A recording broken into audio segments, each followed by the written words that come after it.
You're watching Howard TV's HD Clip of the Week. You're listening to Bubba the Love Sponge on Howard 101.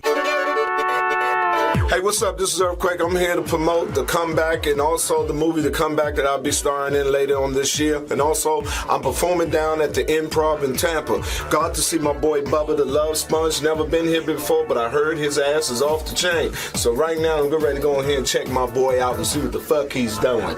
Bubba the Love Sponge. Going in there. Maybe he can find me somebody. He a love sponge. Maybe he can hook me up with somebody and make me happy.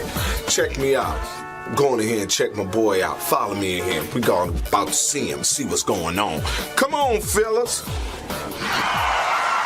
We got to make sure that Earthquake knows how we usually have our studio. Usually we don't have all these cameras in here, and we got it really dark and really cold, and he would probably really appreciate that.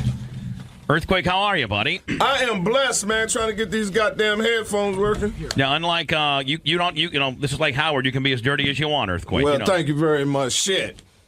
How was your flight, man? You came in from where? Yeah, I came in from Shreveport. I was doing a movie down there with Ice Cube, man, and Fred Durst is the director, and we're having a good damn time. Fred Durst is the director? Yeah, man. The guy How's from he Limp doing? Bizkit? The guy from Limp Bizkit? Yeah, from Limp Bizkit. He's directing the movie. Boy, I was wondering what the hell happened to him. Yeah, he's a great director, man. So you can be an angry white guy and be mad and make a lot of money on the record deal and also direct movies with some cool ass black brothers? Yeah, man, ain't this a great fucking country? Dude, I gotta know, as far as Ice Cube goes, I mean, dude, guy goes back to NWA and all that stuff, and then he started doing, like, family movies and little shit like that. But does he feel, like, is he losing his street credit in the black community, or is he still on top of his game? Fuck no, he got, like, 2 big bouncers that'll kill everybody in this and all of them. That's street cred right there, baby, right? You can tell them how many brothers you got on payroll street cred, right? Yeah, he got, and them motherfuckers just got out. Yeah. He ain't got no problem. Now, in the street community, based on how many guys you got on payroll, how big they are, how bad they are, if they just got out, does that add street cred? Hell yeah. But shit, I don't know who want to stay. Listen, let me just tell you this shit. Anybody that's in the ghetto that want to stay in the ghetto is a fucking fool. We didn't stay there because we wanted to. We couldn't afford to move nowhere else. I'm with you. I like the hills. I like my refrigerator being full with You look shit. down on the ghetto You now. understand? No, I don't look down on it. What I say is, goddamn it, look up. It's not, you don't want to be there. When we lived there, I'm from Southeast D.C. Everybody talk about everybody having fucking money and you seeing people with money. You never went through the kind of shit that you went through when you in D.C. because, motherfucker, I was broke. And I used to drive by the building, the Treasury Department where they made the shit. Now, that's torture. How's Baltimore? In that building, they got all the motherfucking money. They're making motherfucking money.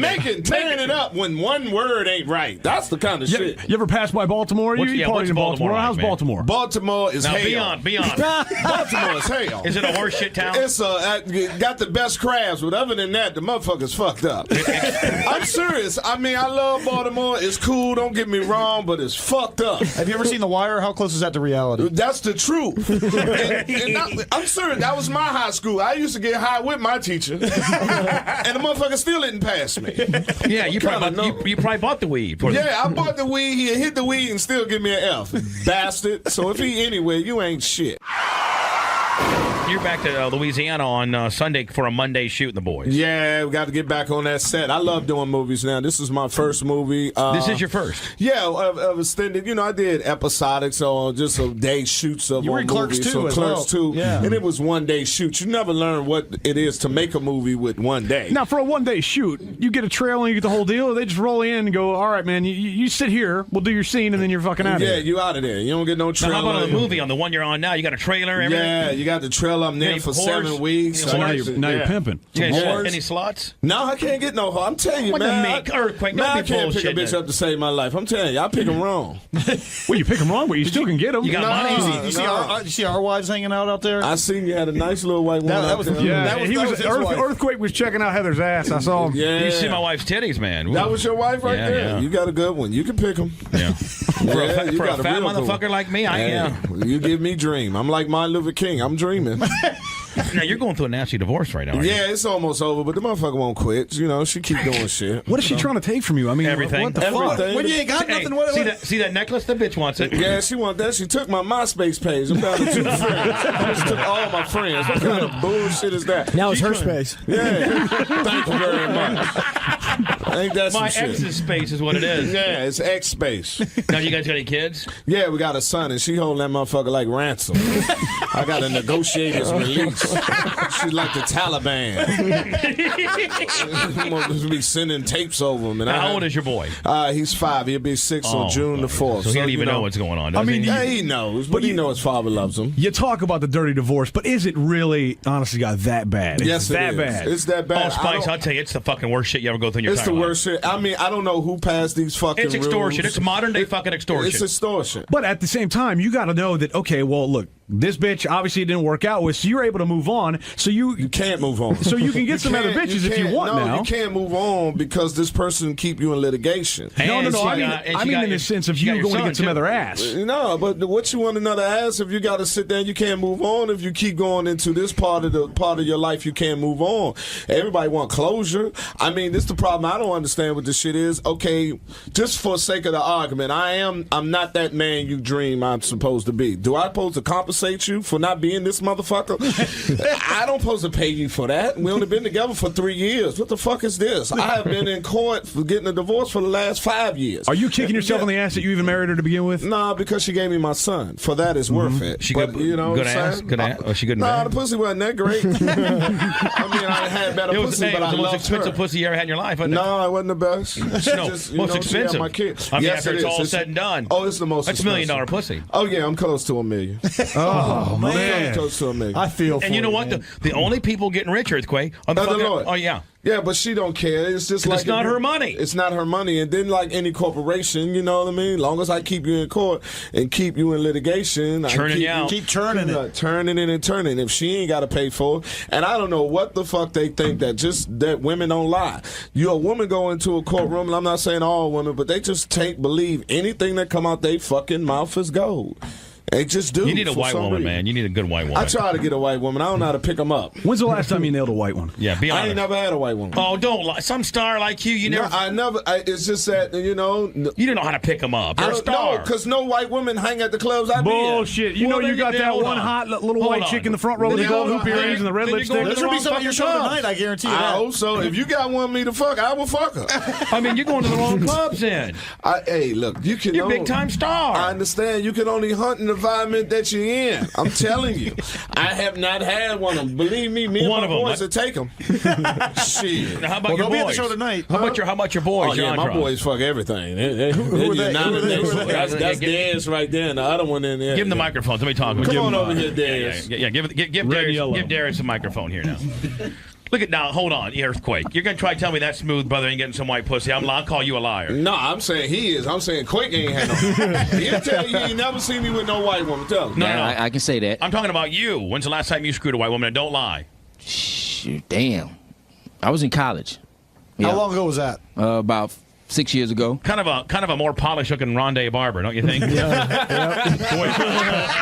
But I just can't shake that, can I? Maybe Tiki Bar. Well, Rondé's had some white bitches, I'll tell you that much. Oh yeah, I'll tell you that right now. I need to start hanging with Rondé then. Now you do stand up as well? Yeah, I'm the opening act. You're the opening act. Yeah. And then who's the other? And who's the other guy? Road manager. Yeah, he He manages everything. Make sure he's an athlete. Yeah. You know he had white women. Right. As soon as they show, they have Affleck at the bird. Now you being the opening act, you can't get the star of the show. So white pussy. We working on that tonight. Tampa, that will be the there's town. gonna be, you're going to be down in Ybor City. There's some bitches down Honest there. to God, if you had a hot Earthquake- white bitch. Earthquake's, he's afraid of that shit. Let's say you had a hot afraid. white bitch, no Yeah. strings attached. Just Yeah. Wanting to give you some doggy. or just wanted to give you head. That way you had no chance of getting her pregnant, none of the same situation. Yeah. Just wanted to blow you. Would you actually do it? Earthquake, don't lie. What part of this shit y'all not getting? Hell yeah, I would fuck the shit out of it. It's not Earthquake. It's not because I don't want to. What if some- certain people just ain't got that gift for gab? Hold on. You You get up on understand? stage for an hour. Exactly. nonstop, right off Yes. the fucking cup. Improv, motherfucker. Yes. Impromptu. You're Yes. an actor, and you don't got. You're a. You should be able to step off that stage, look at a white bitch, and just be like, "Suck Yeah, me," yeah. and that should be it. Yes, And but you it lock don't up. happen. You lock Listen, up. It's certain men that don't have that qualification. I'm one of them, motherfuckers. Why is it shocking? Wait till this movie with Ice Cube. Wait till this movie with Ice Cube. Shit. Wait till this movie I with ain't like I'm turning them down and shit. No, please, beautiful white woman, don't suck my dick.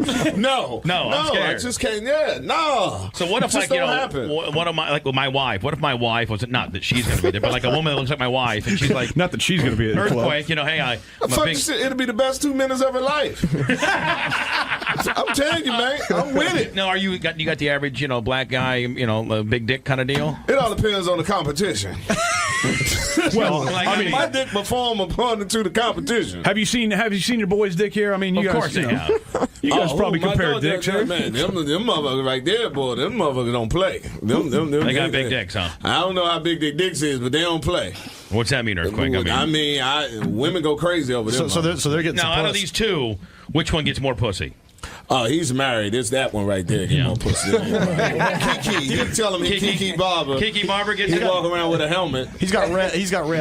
Yeah. Now, what's the athlete's name? What's his name? His name Kiwi. Go ahead, man. How y'all doing today? Kiwi, how can we? Can you take? We can't even see your. You look at the Unabomber, the black Unabomber. Damn. You're, Now, how I supposed to come back off that? you're the Larry guys. Where were you an athlete? Where were you an athlete at? Baltimore, New England. Really? Really? Football, Yeah. baseball. Both. Really? Yeah. College, pro. Pro. Really? What you Where'd you play college ball? He did. You walked on and became pro in I got both drafted sports? out of high school. Nice. What? Do you play for the Orioles? Yeah. Really? And then the New England Patriots? Yeah. I never know. Hold on now. I'm calling shenanigans on this. Go ahead, check it out. Really? Damn it. You don't come in here live. I can't get a white woman and he play pro ball. You just watched Howard TV's HD Clip of the Week.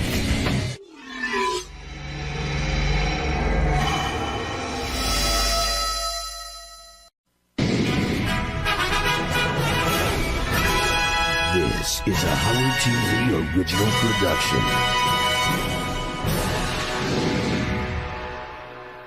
You're listening to Bubba the Love Sponge on Howard 101. Hey, what's up? This is Earthquake. I'm here to promote The Comeback and also the movie The Comeback that I'll be starring in later on this year. And also, I'm performing down at the Improv in Tampa. Got to see my boy Bubba the Love Sponge. Never been here before, but I heard his ass is off the chain. So right now, I'm getting ready to go in here and check my boy out and see what the fuck he's doing. Bubba the Love Sponge. Going in there. Maybe he can find me somebody. He a love sponge. Maybe he can hook me up with somebody and make me happy. Check me out. Going in here and check my boy out. Follow me in here. We about to see him, see what's going on. Come on, fellas. We got to make sure that Earthquake knows how we usually have our studio. Usually we don't have all these cameras in here, and we got it really dark and really cold, and he would probably really appreciate that. Earthquake, how are you, buddy? I am blessed, man, trying to get these goddamn headphones working. Now, unlike this is like Howard. You can be as dirty as you want, Earthquake. Well, thank you very much. Shit. How was your flight, man? You came in from where? Yeah, I came in from Shreveport. I was doing a movie down there with Ice Cube, man, and Fred Durst is the director, and we having a good damn time. Fred down Durst there. is the director? Yeah, man. The guy How's from Limp he doing? Bizkit? The guy from Limp Bizkit? Yeah, from Limp Bizkit. He's Him? directing the movie. Boy, I was wondering what the hell happened to him. Yeah, he's a great director, man. So you can be an angry white guy and be mad and make a lot of money on the record deal and also direct movies with some cool ass black brothers? Yeah, man, ain't this a great fucking country? Dude, I gotta know, as far as Ice Cube goes, I mean, dude, guy goes back to NWA and all that stuff, and then he started doing like family movies and little shit like that. But does he feel like, is he losing his street credit in the black community, or is he still on top of his game? Fuck no, he got like 2 big bouncers that'll kill everybody in this motherfucker. And all of them. That's street cred right there, baby, right? You can tell them How many motherfuckers- brothers you got on payroll? Street cred, right? Yeah, he got, and them motherfuckers just got out. Yeah. He ain't got no problem. Now, in the street community, based on how many guys you got on payroll, how big they are, how bad they are, if they just got out, does that add street cred? Hell yeah. But shit, I don't know who want to stay. Listen, let me just tell you this shit. Anybody that's in the ghetto that want to stay in the ghetto is a fucking fool. We didn't stay there because we wanted to. We couldn't afford to move nowhere else. I'm with you. I like the hills. I like my refrigerator being full with You look shit. down on the ghetto You now. understand? No, I don't look down on it. What I say is, goddamn it, look up. You it's that you don't want to be there. When we lived there, I'm from Southeast D.C. Everybody talk about everybody having fucking money and you seeing people with money. You never went through the kind of shit that you went through when you in D.C. because, motherfucker, I was broke. And I used to drive by the building, the Treasury Department, where they made the shit. Now, that's torture. How's Baltimore? In that building, they got all the motherfucking money. They're making motherfucking money. Tearing it up when one word ain't right. That's the kind of shit. You ever pass by Baltimore? You partied in Baltimore. Like, how's man? Baltimore? Baltimore is hell. Be on. Baltimore is hell. Is it a horseshit town? It's got the best crabs, but other than that, the motherfucker's fucked up. I'm serious. I mean, I love Baltimore. It's cool, don't get me wrong, but it's fucked up. Have you ever seen The Wire? How close is that to reality? That's the truth. I'm serious. That was my high school. I used to get high with my teacher, and the motherfucker still didn't pass me. Yeah, you probably bought the weed. Yeah, I bought the weed. He hit the weed and still give me an F. Bastard. So if he anyway, you ain't shit. You're back to Louisiana on Sunday for a Monday shoot, the boys. Yeah, we got to get back on that set. I love doing movies now. This is my first movie. This is your first? Yeah, of extended. You know, I did episodic, so just a day shoots of you were in Clerks movies. 2 So as Clerks well. 2. Yeah. And it was one day shoot. You never learn what it is to make a movie with one day. Now, for a one-day shoot, you get a trailer and you get the whole deal, or they just roll in and go, all right, man, you sit here, we'll do your scene, and then you're fucking out of here. Yeah, you out of there. You don't get no trailer. Now, how about on the movie, on the one you're on now? You got a trailer, everything? Yeah, you got the trailer up there for 7 weeks. So now you're pimping. Any slots? No, I can't get no. I'm telling you, What man. the make earthquake? Man, I Don't be can't pick a bitch bullshitting. up to save my life. I'm telling you, I pick them wrong.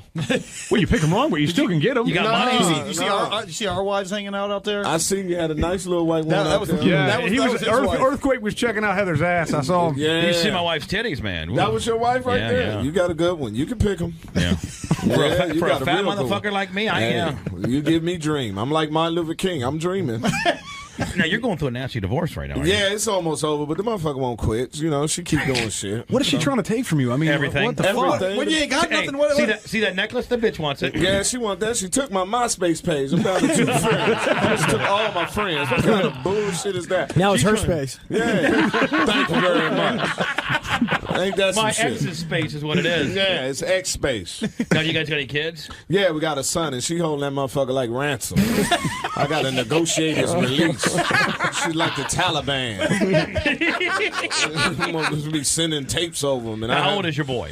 He's 5. He'll be 6 on June the 4th. So he don't even know what's going on. I mean, Yeah, he knows, but he knows his father loves him. You talk about the dirty divorce, but is it really, honestly, God, that bad? Yes, that it is. bad. It's that bad. Oh, Spice, I'll tell you, it's the fucking worst shit you ever go through in your It's entire the life. worst shit. I mean, I don't know who passed these fucking It's extortion. rules. It's modern day fucking extortion. It's extortion. But at the same time, you got to know that, okay, well, look, this bitch obviously didn't work out with, so you're able to move on. So you can't move on. So you can get some other can't- bitches if you can't- want no, now. you can't move on because this person keep you in litigation. No, And she I got- and she mean got in your- the sense of she got you your going to son, get some too. other ass. No, but what you want another ass if you got to sit there and you can't move on? If you keep going into this part of your life, you can't move on. Everybody want closure. I mean, this is the problem. I don't understand what this shit is. Okay, just for sake of the argument, I'm not that man you dream I'm supposed to be. Do I supposed to compensate you for not being this motherfucker? I don't supposed to pay you for that. We only been together for 3 years. What the fuck is this? I have been in court for getting a divorce for the last 5 years. Are you kicking yourself in the ass that you even married her to begin with? Nah, because she gave me my son. For that, it's worth it. She But, good, you know good what I'm ass? saying? Good ass? Was she good in Nah, bed? the pussy wasn't that great. I mean, I had better It was, pussy, hey, but it was I the most loved expensive her. pussy you ever had in your life, wasn't it? No, it wasn't the best. She No, just, you most know, she had expensive. my kid. I mean, Yes, after it it's is. all It's- said and done. Oh, it's the most That's $1 million expensive. pussy. Oh, yeah, I'm close to $1 million. Oh, I'm man. close to $1 million. I feel for And you know you, what? man. The only people getting rich, Earthquake, are the Other fucking... Lord. Oh, yeah. Yeah, but she don't care. It's just 'Cause like it's not her money. It's not her money. And then, like any corporation, you know what I mean? Long as I keep you in court and keep you in litigation, Churning keep you out. Keep churning it. turning it and turning. If she ain't got to pay for it, and I don't know what the fuck they think that women don't lie. You a woman go into a courtroom, and I'm not saying all women, but they just believe anything that come out they fucking mouth is gold. They just do. You need a for white some woman, reason. man. You need a good white woman. I try to get a white woman. I don't know how to pick them up. When's the last time you nailed a white one? Yeah, be I honest. ain't never had a white woman. Oh, don't lie. Some star like you, you No, never. I never. It's just that You didn't know how to pick them up. You're I a don't star. know because no white women hang at the clubs I be at. Bullshit. You know you got that hold one on. hot little Hold white on. chick in the front row with the Then gold you- hoop earrings and the red then you're lipstick. going to There's the gonna be wrong some at your show fucking tonight. clubs. I guarantee you I that. hope so. If you got one me to fuck, I will fuck her. I mean, you're going to the wrong clubs then. Hey, look, you can. You're a only- big-time star. I understand. You can only hunt in the environment that you're in. I'm telling you, I have not had one of them. Believe me, me and One my of 'em, boys huh? would take them. Shit. Now, how about Well, your they'll be at the boys? show tonight. How about your boys? Oh yeah, your my entourage? boys fuck everything. Who are they? That's theirs right there, and the other one in there. Give him the microphone. Let me talk. Come Give on him, over here, Darius. Yeah, give Red and Darius, yellow. give Darius the microphone here now. Look at now. Hold on, Earthquake. You're gonna try to tell me that smooth brother ain't getting some white pussy? I'll call you a liar. No, I'm saying he is. I'm saying Quake ain't had no. He'll tell you he ain't never seen me with no white woman. Tell him. No, Yeah, no. I can say that. I'm talking about you. When's the last time you screwed a white woman? And don't lie. Shoot, damn. I was in college. How long ago was that? About 6 years ago. Kind of a more polished looking Rondé Barber, don't you think? Well, I just can't shake that, can I? Maybe Tiki one. Well, Rondé's had some white bitches. I'll tell you that much. Oh yeah, I'll tell you that right now. I need to start hanging with Rondé then. Now you do stand up as well? Yeah, I'm the opening act. You're the opening act. Yeah. And then who's the other? And who's the other guy? Road manager. Yeah, he He manages everything. Make sure he's an athlete. Yeah. You know he had white women. Right. As soon as they show, they have you got Affleck at the bird. now you being the opening act, you can't get the star of the show, so no white pussy. We working on that tonight. Tampa, that will be the there's town. gonna be, you're gonna be down in Ybor City. There's some bitches down Honest to there. God, if you had a hot white bitch, Earthquake's, he's afraid of that shit. let's say you No, had a I'm hot afraid. white bitch, no Yeah. strings attached, just Yeah. wanting to give you some doggy. or just wanted to give you head. That way you had no chance of getting her pregnant, none of the same situation. Yeah. Just wanted to blow you. Would you actually do it? Earthquake, don't lie. What part of this shit y'all not getting? Hell yeah, I will fuck the shit out of it. It's not that, Earthquake. it's not because I don't want to. What if some Certain people just ain't got that gift for gab. Hold on. You You get up on understand? stage for an hour. Exactly. nonstop, right off Yes. the fucking cup. Improv, motherfucker. Yes. Impromptu. You're Yes. an actor, and you don't got. You're a. You should be able to step off that stage, look at a white bitch, and just be like, "Suck Yeah, me," yeah. and that should be it. Yes, And but you it lock don't up. happen. You lock Listen, up. it's certain men that don't have that qualification. I'm one of them, motherfuckers. Why is it shocking? Wait till this movie with Ice Cube. Wait till this movie with Ice Cube. Shit. Wait till this movie I with ain't Ice like Cube. I'm turning them down and shit. No, please, beautiful white women, don't suck my dick. No, No, I'm I scared. just can't. Yeah, no. So what if, Just like, don't happen. one of my, like with my wife? What if my wife was not that she's going to be there, but like a woman that looks like my wife, and she's like Not that she's going to be at the club. Earthquake. You know, hey, I'm a Fuck big. this shit. It'll be the best 2 minutes of her life. I'm telling you, man. I'm with it. Now, you got the average, black guy, big dick kind of deal? It all depends on the competition. Well, Like, I mean, My dick perform according to the competition. have you seen your boy's dick here? I mean, you Of guys, course they you know, have. You guys probably my compare dog, dicks, that, huh? man. Them motherfuckers right there, boy. Them motherfuckers don't play. They got big dicks, huh? I don't know how big their dicks is, but they don't play. What's that mean, Earthquake? Women go crazy over them. So they're getting Now, some out of puss. these two, which one gets more pussy? Oh, he's married. It's that one right there. Get Yeah. more pussy. Kiki. You tell him he Kiki Barber. Kiki Barber gets He it. walk around with a helmet. He's got red. He's got red. Yeah. Now, what's the athlete's name? What's his name? His name Kiwi. Go ahead, man. How y'all doing today? Kiwi, man? how can we? Can you Now, take? Can we can't even see your. You look at the Unabomber, the black Unabomber. Damn. I mean, Now, how I supposed to come back off that? I mean, you're the Larry guys. Where were you an athlete? Where were you an athlete at? Baltimore, New England. Really? Really? Football, Yeah. baseball. Both. Really? Yeah. College, pro. Pro. Really? What you Where'd you play college ball? He did. You walked on and became pro in I got both drafted sports. out of high school. Nice. What? Do you play for the Orioles? Yeah. Really? And then the New England Patriots? Yeah. I never know. Hold on now. I'm calling shenanigans on that. Go ahead, check it out. God damn it. You don't come in here lying. I can't get a white woman and he play pro ball. And didn't go to Tell college. y'all And didn't go to college. I motherfuckers be trying to help you. I didn't go to college. Now, This is a true story. what position you play? Defensive back, wide receiver? Wide receiver. Wide receiver. What year for the Patriots? 99. Really? Yeah. And how about for the Orioles? I got drafted in 92. Oh, there's a lot of athletes that actually are both, right? Did you? I mean, what I'm did from you, Florida. I'm from Florida. You know that we get down Where like you that from in down here. Florida? What part of Florida? Right out of Quincy, Florida, right outside of Tallahassee. Oh yeah. That's where Yeah, all we the get down brothers- like that. That's They where all the didn't brothers suck you at FAMU, Florida State. They didn't grab you. Hey man, hey, He didn't go to college. He said, fuck you, Bobby Bogdan. Fuck you, Bobby Bogdan. I'm going to play I'm like baseball. everybody else. I like money. I mean, Colleges ain't going nowhere. Last time I checked, Florida State was there since 1849. now, hold on. Now, what kind of signing bonus out of high school on the baseball tip? Well, right now, none, because I spent it all. I know, how much was it, at that 92 point? style. 92 style. They gave me a little small. I'm embarrassed to say, man. I'm embarrassed to say, don't be man. That's back then. It's years ago. I ain't got it no more, man. I got it all on my hands and wrists, You're man. hanging out with Earthquake. There ain't nothing embarrassed. And you're getting more pussy than he is. Hey, man, I'm married, man. I don't know what you're He's looking talking over his shoulder about. like this. You must be married to a black woman because you're looking over your shoulder waiting for a bullet. I am married to a black woman. Yeah. That's why I'm like, hey. No, I mean, like, you get 500,000. A little more than that.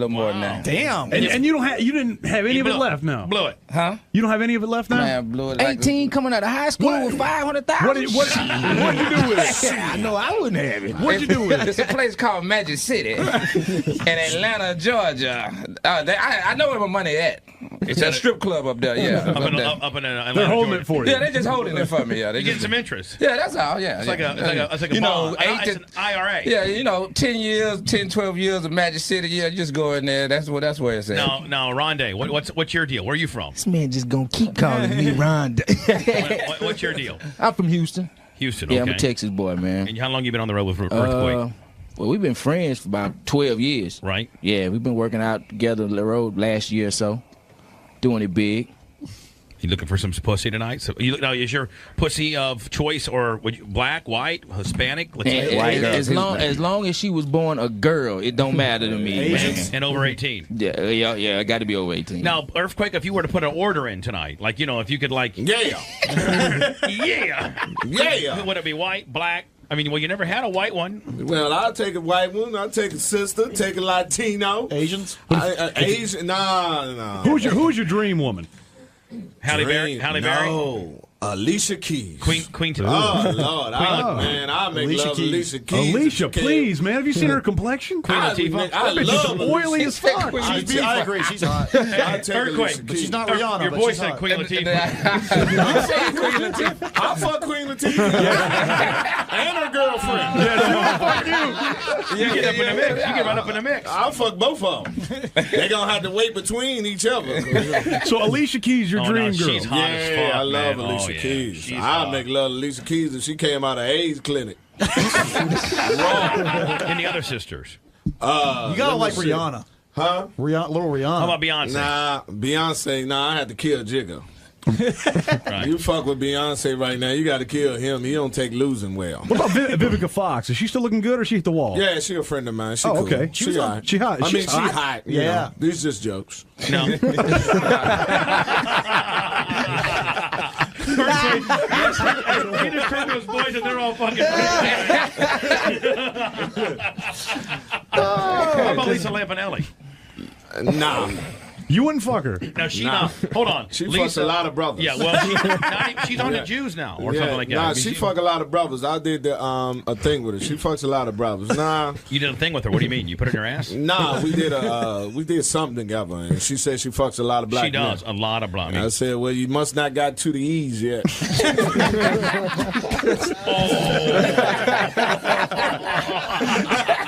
You ain't gave me none of that pussy. Now, how about Ice-T and that pimp? Yeah, Yeah, you I mean- got to find one, boy. Coco. Not only that, but he runs a fucking he Tight runs ship. a tight ship and a heavy hand. You know what I'm saying? Yeah, I see. That's what I ain't He's got the no ultimate pimp in brother, me. isn't he? I ain't got no pimp in me. Not like Cat You got to Williams. start beating women down a little bit. Nah, Earthquake. that ain't me. I'm a mama's boy. If I had a pimp, all Maybe my you need to hoes toughen are up a calling little bit, in. you know what I'm saying? No, I'm a tough motherfucker. I'll knock you out. When it comes to a woman, man, it's just like beating on a punk, you know? Now you were in the You the know you military, can win right? that. You in the Yeah, 11 military? years. 11 years. What, Yeah. what, what part of the military? Air Force. I loaded nuclear weapons for a living. Really? Yeah, on B-52s, and then I transferred over to F-15s. Did you go to Diego Garcia? Nah, I was at where I'm right now, Boxdale Air Force Base. That's where I started. Yeah. How'd you make that transition from that to comedy? The war broke out, Desert Storm, when they invaded Kuwait, and I was like, shit, I don't Fuck mind. this. Hey, I joined the military to go to college. I could stay at home and get shot at. You didn't want to fuck with the Arabs, huh? Nah, man, fuck that. Once I found out who the enemies was, I'm like, shit, they blowing themselves up. Shit. Now, have you gone over and supported the troops over there for a comedy act or anything like that? Yeah, I believe in soldiers. I'm just not a soldier. Right. But I mean, would you go over there How and about perform Soldier for Boy? him? How about Soldier Boy? Yeah, Soldier Boy cool. I don't know his dance though. Fuck him. Yeah, that's too many moves for me. I get tired of that shit. I'm the two-step guy. And plus, you know what? I'm not trying to be racial, but I can't understand the motherfucker. Yeah, you ain't racial. I'm black. I don't get it either. I mean, he like cuts off his words. He's so fucking lazy. He won't even say like, he wouldn't call himself Soldier, but a soldier. I mean, I can't even understand it. Yeah, that's how These two brothers look at me and say, "Look at that fat white motherfucker, stupid bitch." That's that slang. Can you guys understand what the fuck he's saying? He don't even say half I the don't even words. listen to it. I got me some bathing names. What? Yeah, well, I understand every word of it just about. But the hell, that's all I do is listen to rap. Thanks, Rondé, because that's what all the white chicks that you're fucking like to listen to. Yeah, that's the popular thing now. Now, Earthquake, out of all the towns you go to, I mean, you're on the regular comedy circuit. You go to all of them. Yeah. What's your favorite town? Atlanta. I'm ask your boys that too. Atlanta and Miami. Okay. And why is it? I mean, because of the strip clubs, independent contractors are there. Yeah. Right. Are you getting a lot? I mean, are you getting? Now you haven't had a white woman, but do you get a lot of women on the road in general? Nah, I don't, man. I mean, you too tired? Comedians. We don't get groupies. Bullshit. We're friends with Artie Lang. Richard Pryor and Artie. I mean, Richard Pryor got all the pussy. Yeah, Richard Pryor also was doing cocaine with them motherfuckers. I bet your cat's getting some pussy too. I bet your Cat Williams getting some pussy. He's a pimp. Now, what about? We gotta pimp you up. You know what comedian's hot is that Melody Camacho. Do you know her? Yeah, Melly is hot to you. Yeah. Wow. Okay. I went and saw her open up for Cat. I went and saw her open up for Cat. She was pretty good, but I was like, damn. No, she's funny. Yeah, but you know what? You're looking forward to Yeah. after this movie. Fuck yeah. After this movie, you're going to be on a whole new level. I mean, you're going to be first. Don't forget doing about that us, thing. bitch. Don't forget about us when you get to be big time. Then you bump up into that upper class pussy that you're looking for, and the groupies. The bitches are going to be spreading it for you when you're moving. And then once they fuck you over, it even costs you more money. We'll never get that again, motherfucker. It'll be paperwork, motherfucker. I got a 69. See that chick out there? I got a 69-page prenup. Damn, Yeah. I don't even need. Mine ain't gonna be that motherfucking long. No. You get what the fuck you came in with. I get what I came in with. Peace. Sign here. Sincerely, fuck you. Get it notarized. That's right. Ain't no more of that. And have one of your boys' witnesses, and it's fucking law, man. Yeah, it's law, man. Ain't no leaving. Fuck that. Earthquake is in the house. Love Earthquake. Doing some movie deal. It's Earthquake. What's the movie called? You told me earlier. It's called The Comeback. About football, right? About football. It's about the first female young lady quarterback to take a Pop Warner team to the Super Bowl. To the Pop For real? Warner I mean, it's a team. real For story? It's a real story. So Yeah. is this like a drama? Yes, it's drama. Total This is not drama. comedy? You're not gonna be being Earthquake and being it's total crazy? Drama. So hold on, are you Earthquake, and then at the end of the day you screw her or what? Yeah, nah, I'm just she a kid. Man. Oh, I'm sorry. Yeah. I thought she grew up to be like Queen Latifah or something. And Nah, you know I do Queen Latifah. I got issues with Queen Latifah being a cover girl model. I'm sorry. Shit, That doesn't Queen make sense to is- me. She's fine. You She's think fat. so? I don't. I love. can't You know see about Queen it. Latifah's fine, and you're giving me a hard time about Melody Camacho? Are you kidding? I didn't say Melody wasn't fine. Said her I jokes just were said tired. She ain't finer than Queen Latifah. Oh my You said her God. jokes you were need some tired. glasses. You said her jokes were tired. No, Melody's funny, man. Melody's jokes are she's tired. very funny. She's funny. She's very funny. Anyway, Melody, my girl. Earthquake, thank you so much. You and Thank your you boys. for having me. Thank you so much, and thank you for you and your boys, and Yes. the Baltimore Oil/New England Patriot that wasted $500,000. Oh, I got an email that he left the New England Patriots weeks before the Super Bowl and didn't get a ring. Are you What? shitting me? Is that true or not? You got to just bring that up, man. No, I just got an email. Hey, you know who he looks like? You know who he looks like? I'm over here. Hey, I'm you over know who here. he looks already- like? Y'all making me feel bad looks about like losing all my Keyshawn. money, and you gonna bring Hey, that up, man. hey, you look like Keyshawn. He said he look like Keyshawn. Nah, He wish he had Keyshawn's money. Now what happened? If I were you, Yeah, I'd go there you around go. saying I was Keyshawn. Now hold on. Now. You're wrong. Hey, Yeah, Earthquake. Earthquake. What's his name? What's that guy's name? Kiwi Baker. Kiwi Baker. Yeah. You went to Patriots in '99, and you get off the fucking phone, man. Hey, man, doing business, man. Business. Trying to Now go listen, amass man. more money. You quit the team weeks before the Super Bowl I and didn't did. just quit the team. I was hurt. What happened? Just a little tour ankle. That's No, man. There's some bullshit behind that. Come a on, little tour ankle. Rhonda, help me out. What happened to the deal? Hey, man. Did you have some Hey, beef? Randy, Did you have some beef with the coach? Was it coaching beef? It was coaching beef, wasn't it? Yeah. Belichick fuck with you? He still got a tape. He got the tape that gonna bring down the New England Patriots. Oh. See, you need to listen to Earthquake. He was trying to get paid. Earthquake needs to represent you, bitch. Fuck you being a manager. Let Earthquake manage your bullshit career. Fuck you handle the money. Let Earthquake handle the money. Tell you what to do. You fuck it all up. You can't even stay on a football team. So you just up and quit. What a dumbass. Quit, man. Nah, he fucked up his So you, I keep telling you, you want to listen to me. But tell me what so you messed up your ankle. I tore my ankle up and I couldn't perform. I couldn't perform. So he got put on the unable to perform You list. got put on IR? Yeah. No, unable to perform, and he got no ring. You got no fucking ring. Nope. And then I didn't even get a chance. You couldn't even fucking fake it? It goes a long way. That's Well, hold on. Bobby Greer. To me, that's kind of cold-hearted of the Patriots to do that. Yeah, They don't care. fucked up, They're man. gangsters. You They don't know? give a fuck. Nah, it's They're a business. gangsters. One thing I learned You're a from soft him, brother. You're a man. soft brother, and they're gangsters. Nah, it's one thing I learned from him. Everything is business, man. So how happy were you? Honestly, how happy were you to see him to get Actually, beat? I went in, because it was in New Orleans. I had Right. a home in Houston. And by the halftime, a couple of my boys, I'm good friends with Tyler and all. I went down there doing halftime. By the time I landed, we just got drunk the whole night, so it was cool. What about this last Super Bowl here? You kind of happy to see him get beat a little bit, weren't you? Nah, Yeah, they're a bunch of if assholes. Asante catch the ball, if he catch that interception, game over. Fuck that. Now, if it was a fifth, we'd all be drunk. We must be Giants, man. I'm Man, surrounded that's bullshit. You came that close to a big ass ring. You know what kind of pussy you be getting off that ring right now? None of this third-rate shit you're getting now. Hey, You're getting man. some good stuff. Well, I really wish I could just talk, but Well, I'm trying to goad you into talking, buddy. Come on now. Nah, man, I'm married, man. I'm married.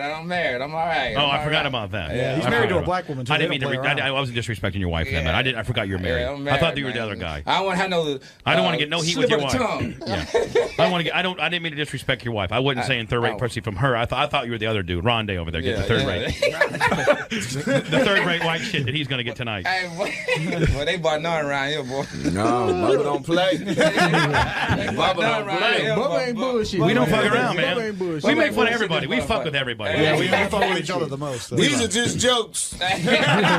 Well, a lot of them. I got, you know it. I had to put a disclaimer on this shit. Anyway, Earthquake, we love you, buddy. And you know what? If you ever come to this area or whatever, you and your hanger-oners, man, we'd love to have you. Man, thank you. Man. Hanger-oners. I'm kidding you. Don't. Remember, it's quakeshouse.net. Yes. Quakeshouse.net. Yeah. And he's going through a real bad divorce tonight. But he's a movie star now, so- He is a movie star. So any Yes. of you hot-looking white chicks that's going to the Improv tonight or tomorrow and you want to have a threesome or a foursome with a couple of the brothers, At least give Earthquake a jacking or I something. mean, give Earthquake a handy or an asshole licking or Jack something. him off in the Yeah, Would you like to get your asshole licked, Earthquake? please.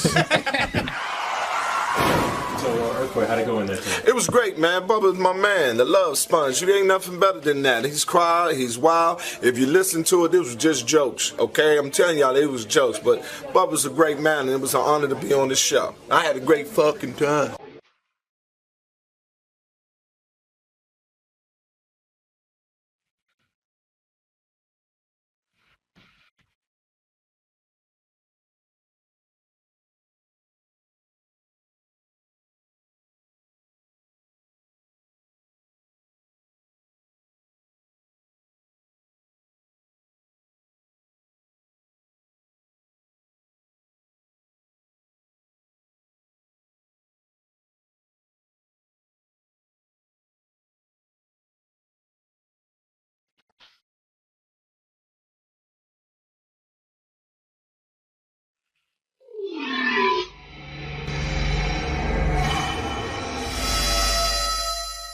I'm a stand-up comedian. Been working in stand-up for about 10 years as both stand-up and as a writer. Left on tour about 3 months ago, moved into a tour bus, and huge fan of the show, listen to Sirius all the time. It's kind of like my outside contact to the world, actually. And always thought the Howard Stern room was the toughest room in the country, and I figured if I could come in and do a little bit of my act and pull it off in this room, then maybe I'm on to something. So Howard and his show are sort of a benchmark for how far you've come comedy-wise? Hopefully, I mean, that's what I hope that, if it all goes well, I guess I'll find out one way or another here this morning. As a fan of the show, you know that sometimes it doesn't go well in here. Well, as a comedian, I know it doesn't go well. Right. So I can't imagine. Just imagine it's going to be amplified by 10 times that, in the room. But, what are you going to do, man? Either way, you're still going to continue on with your comedy. well, I'm kind of past the point of no return at this point with it. But yeah, I hope to be able to, get at least a gauge of where I'm at, and maybe if I should spend the next year continuing to open for other comedians, or if I can actually step up and start headlining like I've been doing the last few months and continue to go that route. All right, Jamie. Good luck today, man. Thanks, man. All right. Speaking of comedians, so I get a letter from a guy. Yeah, this is interesting, this story. I get a letter from a guy named Jamie Thomas, not to be confused with Jay Thomas, who will be here on Friday. But Jamie Thomas writes me, and he says, look, I'm a comedian. And, there's Jamie Thomas. Go ahead, man. Oh, man. What happened to you? I didn't know who that was sitting out there. I would never have guessed comedian. That was Kenneth Keith Kallenbach. Bro, where are you from? You look like you're from, the hills of, West Virginia. Alabama. Alabama, yeah. That's what I thought, that's what bro. you look like. I would guess rum runner, moonshine seller. When's the last time you ate, dude? It's been a couple days. Yeah, you're a skinny dude, man. You know what he looks like? And I'm not casting any aspersions here. I don't know you at all. But you look kind of like a meth head. Do you do meth? Do you do crank or meth? The 300-pound guy is selling you? Yeah. Well, I wish I needed. What's going on with the teeth? You can't get them fixed? I mean, you're in show business, right?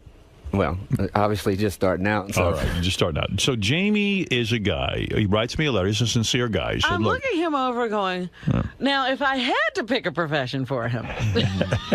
Serial killer? Well, he could be a very funny comic. I'm sure he is. Of course. So anyway, Jamie wrote me a very passionate letter, and he said, look, I had this burning desire to be a stand-up comedian. What was he doing while he was burning? Well, let me tell you what. He's a married man. He's got 2 kids. Wow. Say goodbye to them. And I'll tell you, 3 kids, sorry. 3 kids. And you know what? I'll tell you how much. Your wife must be so proud. I'll tell you how much he put himself on the line. And Jamie had an engineering job. Wow. Good job. No. He made money. What railroad?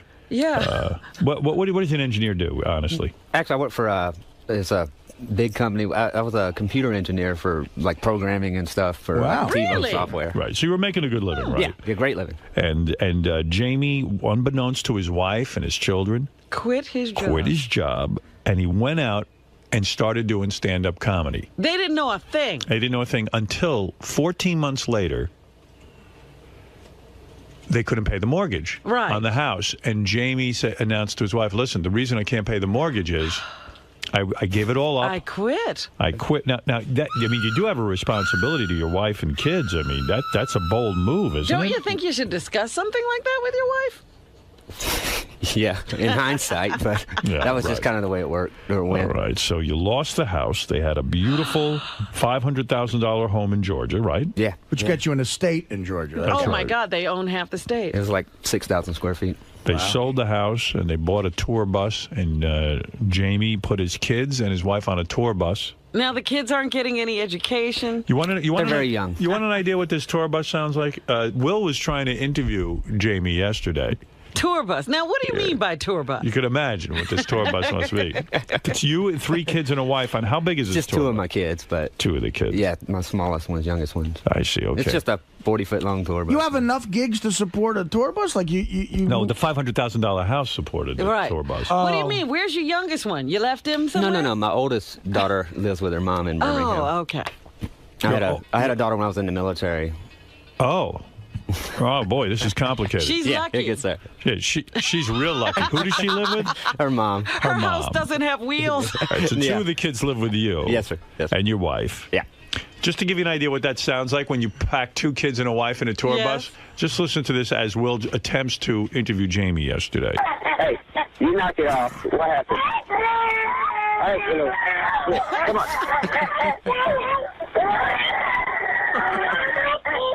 Jamie, what's going on? She got in a fight with my bulldog, and were the kids good? Yeah. Well, my son, there's a dog my little girl. There's a bulldog. Oh man, she's a handful. So she's all on the tour bus right now.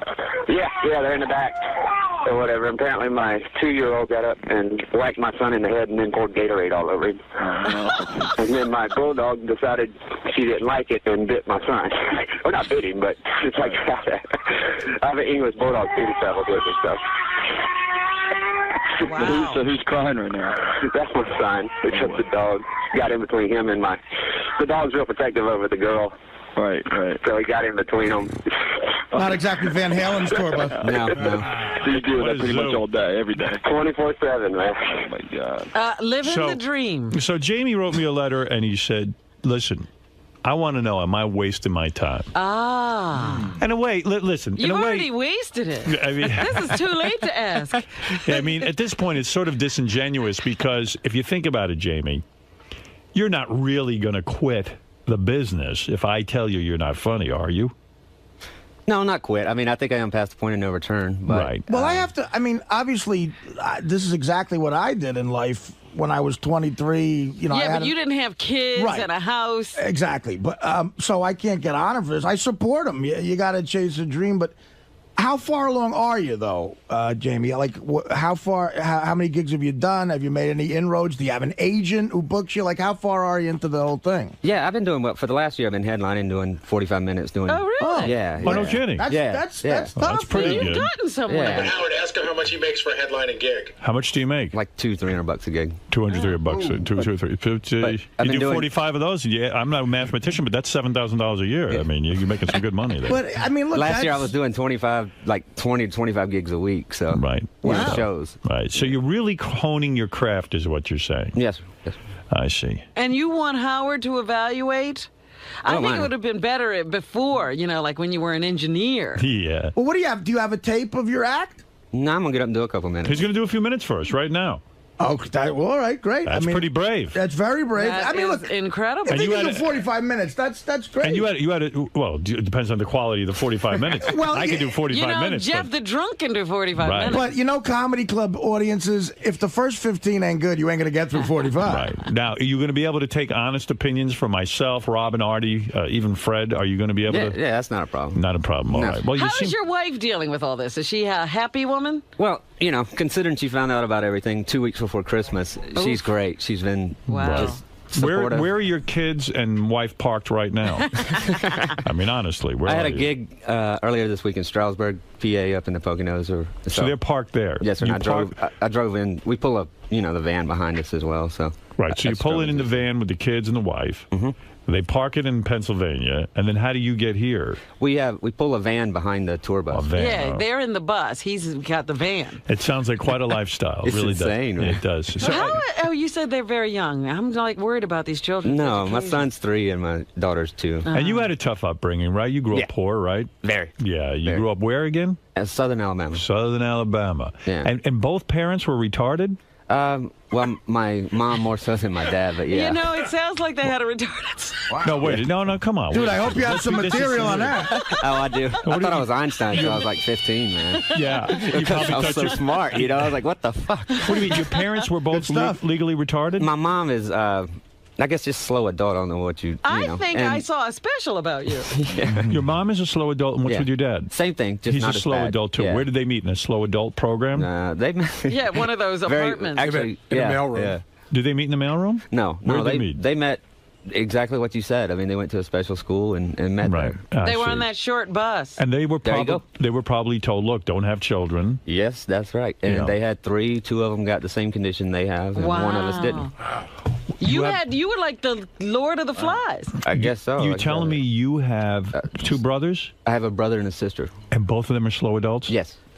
Holy cow, that had to be a very depressing And upbringing. you become an engineer. They look up to you like, wow. And you're the genius in the family, so you had to, support them? And in a lot of ways. Well, I left home at 16. I got emancipated. And I got accepted to a math and science academy in Texas. Went there to finish high school, then joined the Air Force. Can I ask you a serious, imagine, Howard? Can I ask you a serious question? Sure.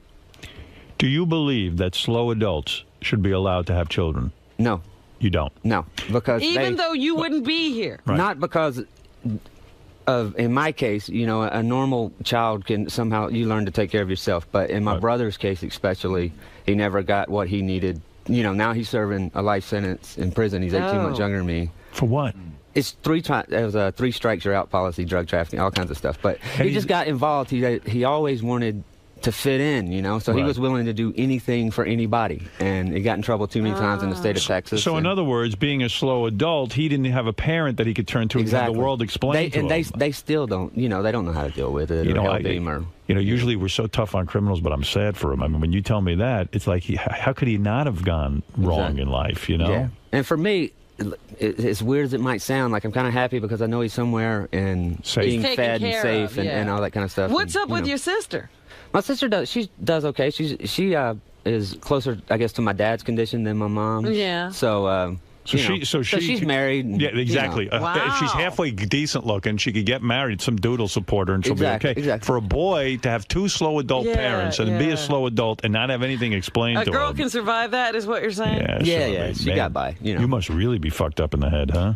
Yeah, I guess so. Yeah. That's a good recipe for some comedy. Pretty crazy things happened when you were a kid. Were you embarrassed? Yeah, it was insane. Were you embarrassed by your parents when you were a kid? Very. It took me. I was probably 30 years old before I was even able to acknowledge. When I left home, I left. Right. You know, I mean, I got emancipated and just left. I went off, finished high school, got myself through college, went in the Air Force, became an officer. Oh, shit. Yeah. It was almost like being raised by wolves, I would imagine. Yeah. Hey, Howard, what is your, a very sensitive outlook on it. And so what is your IQ? Do you have a high IQ? Actually, I got tested. It was like 131. Wow, that's very high. Yeah. That's bordering on brilliant. You know, it was above average, I guess, but in my house, it was Einstein. I literally thought I was, And did your parents ever say to you, listen, you're the smart one here, it's up to you? They came to me for everything. Like what? Like what? Anything. Like whether it be managing the bills or the budget or how do we do this. You had to do the shopping, you had to do everything. Or help. Yes, Dad, now you exhale, now you inhale. So you became a parent, in a sense, to your parents. In a sense, that's the reason I got out of there as quickly. Yeah. I just couldn't, the burden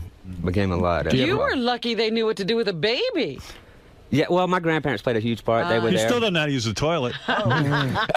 Did you? So this is a tough upbringing. I mean, man, I feel bad now. How am I going to tell you don't you feel bad. suck I was if you very suck? fortunate. I'm just, this is just the stuff that kind of shaped me, if they say comedy comes from pain, you must be hysterical. Well, if Richard Pryor sat here when he was 19 and told you his... we'd have been sorry for him, yeah, too. Do you do material about your retarded parents? Yes, I do. You do? What do you say? I mean, can I ask? I just talk about what it was like being raised by them. I mean, how confusing it got at times, or, Are we going to hear some of that today? Actually, I'm going to do something about my brother. The bit I had involved him a little bit. Oh, that's good, I was going to do some stuff about that. Hey, Howard, I wondered, like, when you were a kid, did you ever come home and find anything, like, really weird going on? Like, I don't know, like there was a fire in the house or your parents left the gas on? Like, it must have been a huge burden for you. No, not that intense. I mean, like, I would come home to, obviously, like, electricity had been cut off because bills hadn't been paid, or, that kind of thing. Like, my dad never could see past, like, the next day. He had a little bit of money and got him through today. Would you be like a junior high school and then come home and the electricity was off and you'd be the guy that would call the electric company and try to get someone out there, or get it resolved, or go bum the money from neighbors, or you whatever. Know what's weird about it is like what you're saying is, because you're a child of this,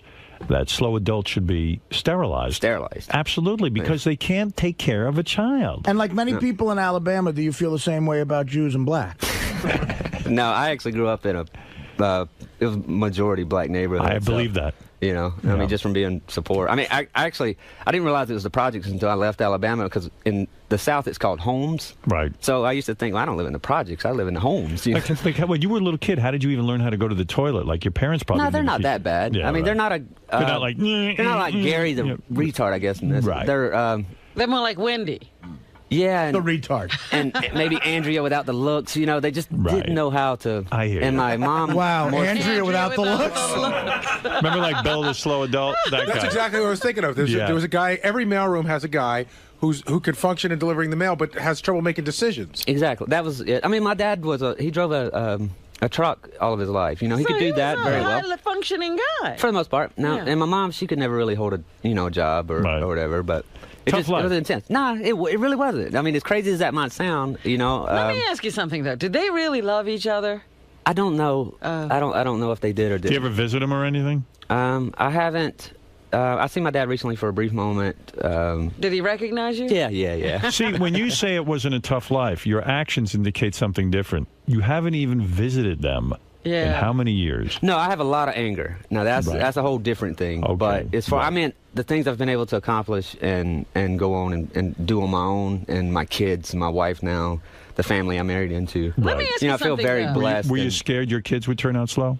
Very. Yeah. Terrified. Yeah. Terrified. And they're all right. They're unbelievably smart, actually. They're all midgets. They're all midgets. Well, you want to do a little of your stand-up? I'm anxious to hear it. Sure. And I think I'm probably just going to tell you it's really Let good me ask no matter you one what. more thing. I think that maybe he wasn't able to handle all that success. he had to mess up his life. Yeah, maybe. Because he's so used to dealing with messes. I don't know, man. That's he's kind of dealing with a mess right now. Oh, boy, did he make a mess. Gary in Boca Raton, Florida. You're on the air. Gary in Boca Raton. Go ahead. Hey, now. Hey, now. How you doing, Howard? What's up? Hey, let me ask you a question. Does this guy, Jamie, is his parents retarded, or maybe his grandparents? I mean, not his parents. No, his parents are retarded. Where you been? He meant the grandparents. I mean, his grandparents. Oh, grandparents. Are they retarded too? Were your grandparents slow? Do you know that? No, they were fine, I guess. They were all right. So he's the only one in the entire family that's retarded? Yes. He's this normal. guy can just stand on 45 minutes alone with this comedy. Well, all right. Let's go and give Jamie a shot. This is Jamie I really hope he's Thomas, funny. And I say you're funny anyway. I really hope he's funny. I hope he's killer funny. But this is a tough way to do stand-up. I would feel weird. I wouldn't feel confident doing it at this point. But that's how funny he's got to be. Should we bring in more people, or is this like? Do you want a bigger audience? I think that'd be good. This is fine. Yes. Okay. He's probably used to this number. See, he's a real pro, Artie. Not, you're a little bit of a baby. I gotta tell you, I'd be intimidated by this. This guy gets right up. He doesn't care how many people are in the room. You probably played rooms as small as this. Smaller. That's right. All right. Go ahead, Jamie. I'm turning Jamie Thomas, everybody. You decide. Should Jamie stay in stand-up comedy or not? All right. Go ahead. Well, like I said, I got a big, huge family in Southern Alabama, and we used to get together every holiday for meals, stuff like that. And my grandmother used to cook Christmas dinner. She'd cook night and day, and we'd all show up, me, all my cousins, and all that kind of good stuff. And, she'd get a little tired. Now, my grandmother was this big, huge 350-pound lady, nice Southern belle, and she would never fart in front of anybody. But after she'd get through cooking dinner, she'd always have to slip and go take a nap now. Now, when my grandmother would go to sleep, the funny thing about her was she would snore. I mean, so bad that it would actually just shake the house. And my cousins and I would sneak back into her bedroom because once she started snoring, we knew it was coming and everything. Now, when my grandmother farted, it sounded like a motorboat just in water. I mean, just water. I mean, it was like, woo. And we used to dare each other to go stick our heads under the cover and see what it was like. And everything. So one year we're back there, we keep taking turns going in to see how long you can keep your head under the cover, and she'd fart all over you and stuff. So my brother comes back there, who's, retarded. And my brother, he always wanted to please. Now, all we did was just stick our head under the covers, but of course we tell my brother, you got to get your face as close to her ass as you can. Now, I don't know if you've ever seen a 350-pound lady fart in a retarded boy's face, then wake up to have that retarded boy stuck between her legs. But it is the craziest shit you will ever see in your life. Right. Now, my grandmother wakes up one time and here my retarded brother is literally stuck between her legs because she's a big lady, and she's just yelling because she doesn't know what's going on. And every time she yells, a fart would come out and just blast her in the face. That's it? Well, Will said just do a minute or two. So all right. Okay. I mean, I can do other stuff, I guess. What the hell happened? One story? One story. That's all you gave Jamie? Go ahead, Gary. What is this? Can you do another minute or so? Yeah. All right, go ahead. All right. I was rolling with you, but then it got cut off, kind of. Felt like it died in the middle, right? I could have. I was just trying to keep it slow. All right. Rob, what do you think so far? Well, I think, this is part of his stand-up act and probably works better in a nightclub. This wasn't the right sort of It's also not how you start momentum. Right. It's not how you start an act. Like, he wouldn't come out and start with that. Like, No. Give us your first 2 minutes. Can I say one thing? Go ahead. Just, that's a funny story and stuff, but in a club, do you have any bits that have more, definite set-up punchline type and that stuff? people can relate to? That's a funny story, and it's great to tell stories, but do you have any stuff that's, set up punchline more like a... Yeah, you got to traditional stand-up. Yeah, you got to warm up the audience. Hey, by the way, I was just trying to jump into something. You also said you're a computer guy. Can you fix our computers? And if this doesn't work out? If this doesn't work out, maybe I'll go back to it. I just nervous. Give us another minute or so. Go ahead. If you got anything. How do you start? Yeah, how do you start? How do you start your act normally? Right. Well, just last night I came out and said, all right, it's that time of year again where the president, it's time to vote for the next president and everything. And I was in the military for 6 years serving under Clinton. And we used to travel all over the world, and there's some crazy places to go and everything. But the idea of having a woman in office just scares the hell out of me, because just like any American boy, when you look at a woman, the first thing you think is, can you fuck her? And everything. So I know overseas and in Korea and Saudi Arabia, these men treat women like nothing you've ever seen. So I know when Hillary Clinton's going to be standing in there, first thing they're going to be thinking about is, her sucking on Bill's balls and the hairy balls and down on her knees and all kinds of shit. I mean, how the hell are they going to take anything she says seriously? Because when I look at her, I remember the Hillary back in the early 90s, before we knew she was a lesbian and shit. And, I mean... I hope you have good entertainment attorneys as well. All right, so I like this. In other words, you're saying that if there's a female president, these guys overseas are going to see her just sucking balls. Yeah, Jamie, where'd you do that last night? Just at an open mic over in PA. In Pennsylvania? Yeah. Like the Philly area? No, Strasburg. All right, Robin, should he stay with stand-up comedy? Geez, that's a hard call. If you like living in the bus, go ahead. How long have you been doing it? Off and on. I started in the Air Force Tops and Blues talent show. Like, it's the same start that Earthquake got. Like, how many years have you been doing it? About 10 years now. You've been doing stand-up for 10 years? Off and on. And most of it was writing for other comedians and just developing stuff like that. And making a living at it. Making a living at it the last 3 years. Right. What type of material would you write for comics?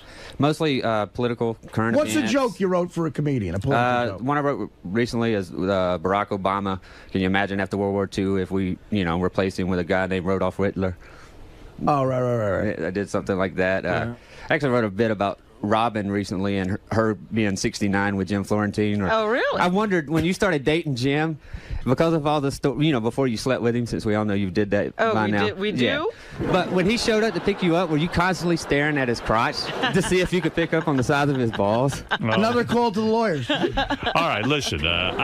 What do you, I don't know how to advise you here, Jamie. Go ahead, Howard. Oh boy. I would say this: not having seen the act, but just dealing with what we've heard here. Don't forget, both his parents are retarded, so go easy. No, you don't have to go easy. No. You obviously have great stories and good material.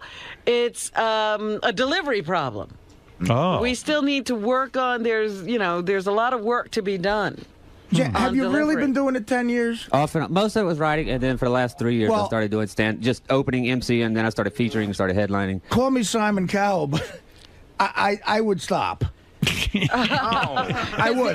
He hasn't gotten any better in 3 years. Well, I'm going to say one harsh thing, and I'm going to give you another nice offer because, again, I've been doing stand-up on and off for 20 years, and getting up in a room like this is so hard to do it. It's terrifying. That's why I think in this room you should have went for maybe definite setups and punchlines instead of a story. Okay. But based on what I saw, if you've really been doing it for 10 years, I don't know if it's going to happen, man. But that being said, I'd like. What you want to do? 5 minutes on one of my shows? Oh, I'd love it. All right. Well, there you go. We're going to leave it at that. Artie, that's where you're really. Well, are you going to say anything, Howard? I agree with Artie. Unfortunately, I do. You think you should just get out of it altogether? I'd get it right out of it. Yeah. I mean, based on 10 years, I'll tell you what. No. I've only been doing stand up as an act the last 14 months. That was what I did behind my wife's back. The rest of I did sketch comedy. 14 months, Artie. Oh wait, well that's that's a little different. That is way different. Yeah, I did sketch comedy and more part of a trio before that. Can you? And if this is an offensive question, stop me. Can you rejoin the Air Force? I mean, it seems like take you were back? doing very well. I mean, if you've only been doing it for you could go to an open mic night every once in a while. You know what you have? The problem is, it's like you're not prepared. It seems like you're not prepared because you know what you do? You do a lot of and stuff and stuff. That's a nervous thing. We have to add a lot to the story. I think I'm supposed to know the and stuff. Like there's bits, I've been doing and every other hack comic been doing that. It's so second nature. I could do some in a coma, and you know where to hit a punchline. You know where to hit. A pause. It's almost like you expect to laugh. You pause. And it doesn't seem like you have anything that prepared yet. No, honestly, I didn't know what I was going to do, so I walked in the door and got a feel for what you guys were interested in as far as my life. Move. No, I had a bunch of stuff, well, that can I was tell you considering. something? You've been doing it 14 months is what you're really saying. And I have to tell you something. After 14 months in radio, I was really shitty. Yeah, that's more encouraging, 14 months. Here's why I'm going to encourage you. I'm going to tell you this. After 14 months in radio, I was worse than when I started. That it took me a long period of time crisscrossing the country, practicing this, and sort of getting it right. So no one really knows the answer as to whether or not if you put another 14 months. Well, see, that's what I was saying. He's not seasoned. You can see that he does not know how to tell the story to get the laugh. It's a good exercise for you to do, honestly, and you could do this on the road. Never do it in a big market or on television. I know what you're going to say. But- Whip out your penis on stage. Well, that or I would tell old jokes. Yeah. I would get on stage and tell old jokes to get your presence down. Yeah. And then go into your material. Like I would literally tell, like what Jackie Martling used to do. You get up and you tell an old joke from a joke book. Used to. Come up with a persona. I'm sorry. And then rewrite those. Jackie's still doing it. And rewrite those jokes. He's still practicing. Well, what about what Bob Levy does? He eats blue cheese out of a chick's ass. Would you ever consider doing that? How about grits out of No, somebody's ass? I'm saying do you know what? You go on stage somewhere where you know it's not going to leave the room and do like a Seinfeld bit or something. Would you ever wear a clown outfit? No, all right. Do an established thing with punchlines, almost like an actor would Who do. are comedians you admire? Eddie Murphy, Richard Pryor. Yeah, but you know something. Cat Williams. But you don't have that. You know, I've never worked in front of white people before. You've got that look more like a Jeff Foxworthy or a Larry the Cable Guy kind of thing, and you really should exploit that. I mean, I'll say one thing: you don't have the material yet, but you've got an interesting look. And you've got a nice stage presence. I think, Artie's right. You've got the same interesting look Fred has. I'm seriously. It's like there's a look to him. If he came on stage, you'd be paying attention to this. Well, Fred makes a good point that says like Jeff Foxworthy got a hook. Like you did, you might be a redneck if. Right. Those are definite setups and punchlines. Like steal material on a Tuesday night in Mississippi, and eventually you'll make it your own. Right. Artie, you're saying he should steal material. That's your advice. On a small night to get his stage. Steal a half hour of Foxworthy. Ton of people do that, and then you get comfortable on stage, and then you write your own stuff. I mean, you can start off your act like, so my parents are retarded. I mean, that's going to get everybody's attention. People, and then build from there. All right, so listen. Okay, here's the advice, Jamie. We're saying 14 months, a little too early to tell. You got to keep working at your craft and make sure that you get some punchlines in there, Artie says. I say steal material is what Artie said. I said rejoin the Air Force and go back to fixing my computer. No, I am telling you definitely that you can't judge somebody in the embryonic stage of a career unless you're like this breakout brilliant comedian. So you got to keep working on the craft, and that's what it takes. And that was the whole purpose of this year when we threw everything in. I just wanted to go out and work as many gigs as I could. And That's by the way, getting on stage as much as you can. It's the best thing in the world. It really is because you'll get better every time. But again, this will put it in perspective. If you really have been doing it for 10 years, I would tell you to quit. Yeah. How many years did it take you to get about 18? Comfortable. He just started getting comfortable last week in Atlantic City. I'll tell you, on and off, comfortable.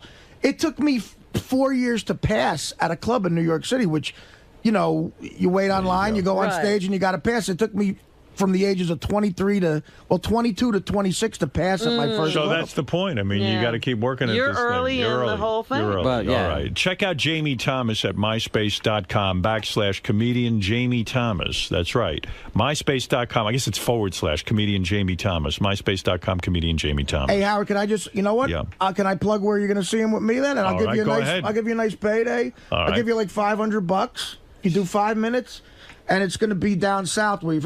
Look for us in Wellington, Florida, Saturday, March 22nd, the Cultural Trust of the Palm Beaches. So it'll be Jamie Thomas and Artie Lang. And Greg Fitzsimmons. All right. And the great Eddie Brill. And call 561-333-4948. March 22nd, Saturday, the Cultural Trust of the Palm Beaches. Sounds like a good break. And tape it so we can hear what Jamie That's the other thing. Follow your career. We'll follow your career. All right, Thanks, Jamie, good luck to you. You had a tough life, and you got a tough life on the road with the wife and kids there in the bus. I wish you a lot of luck. I really do. And hope you do well. Pleasure to meet you. You're a veteran, an Air Force guy, so we're pulling for you. Do you have a tape of you doing stand-up? Yeah, I do actually. I got a CD. You should give us that, too. Yeah. Okay. Yeah, this stuff most white people have ever performed in front of. So. Well, let me tell you, us white people, we're tough, especially Yeah, you don't want to perform before white people. They're very tough. Yeah. All right. Thanks, Jamie. Nice meeting you. And there he is, Jamie Thomas, Robin, who is trying to be a comedian. Yeah. He's trying. All right, you're doing all right, man. You're that's hard to get up there and do what you just did. You just did a good job. Bob, go ahead. You're on the air. Hey, first-time caller, long-time listener. He needed a hook. That hook should be, your parents might be retarded if, kind of like a Foxworthy thing. What do you think? All right, well, there you go. Yeah, well, I mean, that's too close. But as an exercise, yeah, definitely to get better on stage. Sure. All right, I like that guy. And, give a shout-out to whatever his name is. Jamie Thomas. No, not Jamie. Jeff Fox. Well, that ain't going to work on the Tonight Show.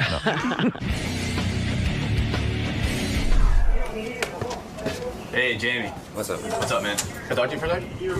Hey, come on over here. So, not a horrible review, man. Not fucking horrible, man. You're not happy with it? No, I had no idea what I was doing, so I went in. I couldn't decide and went with the wrong shit. But they didn't give you a completely bad review. They sort of said, work on some delivery. They saw a definite potential for, Yeah, but I've been doing it longer to know that, man, I should have. What were some of the things you thought you could have gone into better? Like, what were some other? I wasn't clear about the bit I was going to do, and when I got in there and they started asking all the questions about the family, I went with something that had worked a few weeks ago right in the middle of my act, and didn't remember it. But they even acknowledged that that's not an easy way to get into your comedy, to just throw you under the spotlight in the middle of your routine. Yeah, that's not a traditional way. I should be better now. Wow, you're being hard on yourself. They gave you a pretty good review. They said you should keep doing it. I think Jamie's upset. Plus the fact that Artie's going to give you a shot to get up on stage. I mean, that in itself could be, a chance to, if you felt you didn't do so well today. You got a shot with Artie? You know what I mean? You got a shot with Artie, you got a shot of redemption, so. Yeah, hopefully. I just. Didn't go with the right material. No, it's cool.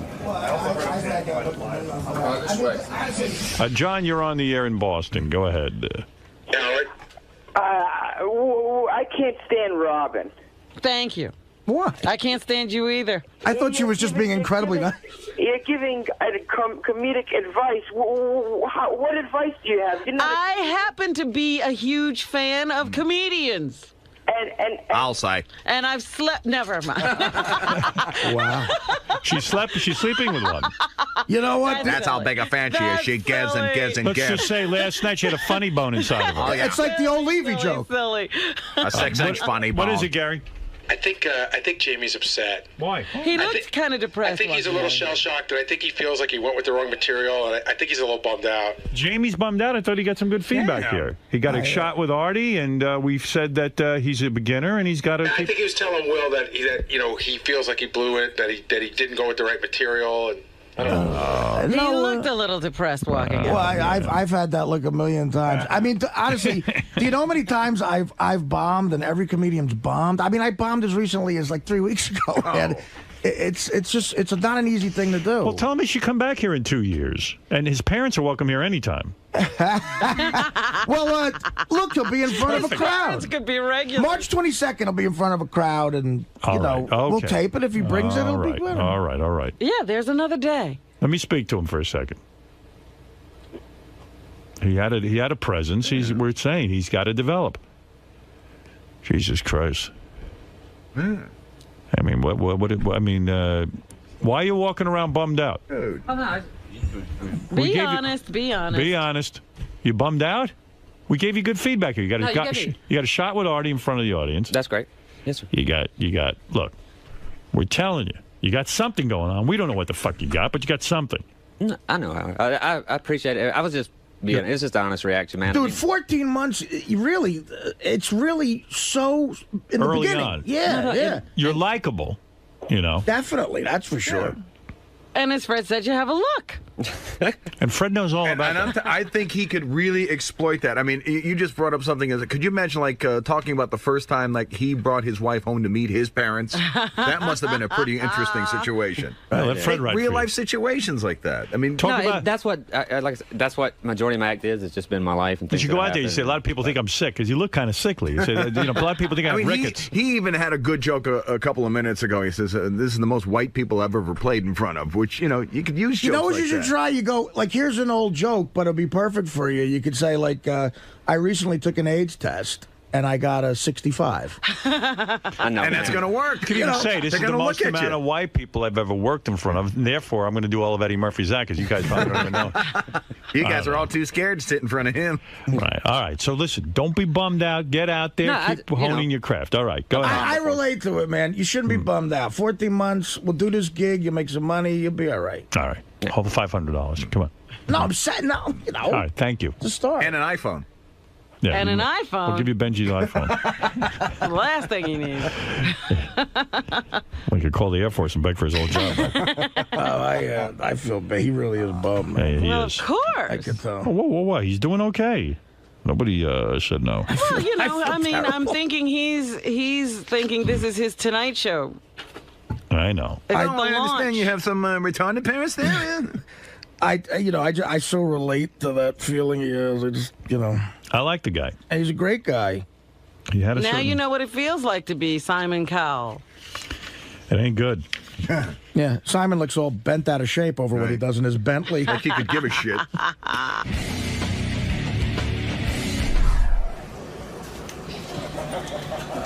So, James, you take that, that second piece of advice from Howard. Does that sort of resonate with you now that you've had another shot to go in there and you sort of... man. I mean, You take it seriously, so I know obviously you want to do as best as you can, but that wasn't the worst review in the world. You know what I mean? It's not like... Nah, fuck.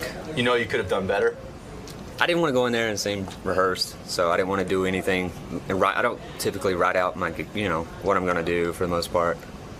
And I didn't want to come across as rehearsed and contrived. So you tried to sort of parlay the stories about your family and... I tried to just go in there and take the kind of get a gauge of the room, go with what they found interesting, and then do something about it. I should have just done something that I've did 100 times before on stage, But you tried to sort of improv and get into something about your family and story about your family. and it just didn't work out for me. But they said you have a good presence, you have good stories, it's just a matter of delivery, and coupled with the fact that you just jumped right into it, in a way that you're not used to. I mean, that's just tough. I mean... Yeah, I honestly thought I had 90 seconds to and that was all I was going to get. So fuck. Yeah, man.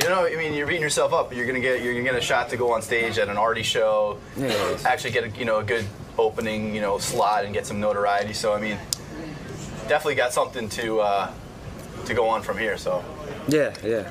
All right, man. Well, good luck, James. Thanks. He's right here. He's in there.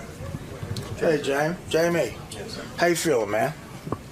You all right? Yeah.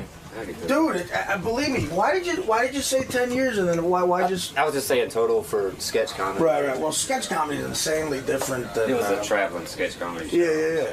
But I don't know. I just said on the air. I was doing it about as long as you did, and I took. I was way worse. I mean, that's the thing. I was way worse, and I got better at it, and I'm making a living at it. So, obviously, that's encouraging. So keep doing it. I'm gonna keep doing it. I just, you bomb it once in a while. I know these people. I'm comfortable. I've had this job for 7 years, and I, as an established comedian, I could not get up in a room like that on a radio. It's very, very difficult what you just did. It's harder than in a club or a crowd. So, we'll do the gig together, and I know I'm relating to what you're going through, but you're being way too hard because that's not a very it's not a great situation there. That's a tough room. I bomb in that room every day, and you far from bombed. It was fine. You got No, I bombed. But there's no. How could you kill in that room? I didn't expect to. I just wish I'd have. You know what? You did the right thing in reaching out to us, and it's publicity. You got on the air, and really, do me a favor. This is March 20th, so you got a month. Really prepare like a solid 5 minutes. Go to clubs, get something really tight for this show, and that'll be a huge opportunity because it'll be on tape, and I'll relay what happened, and if that's a big way to get some notoriety and some gigs. Yeah. You work 7 nights a week? Yeah, I've been working 7 days. Yeah, well, that's great, man. 29 shows last week alone, man. Really? Yeah. Where? Along the Hershey, south? PA. So you just drive town to town with the buzzing? Go past at the club and get booked. Well, dude, that kind of work ethic is unbelievable. Something's got to happen. Something's got to happen. I went with something I did before, Well, second guess the material, that's something I've done a million times too. It just it was a story you were telling, and it needs more like a boom punchline. You know? Yeah, I didn't want to sound rehearsed, you know. Right. Well, Thanks just for that. you know, just don't bum out about it, and I'll see you March 22nd, man.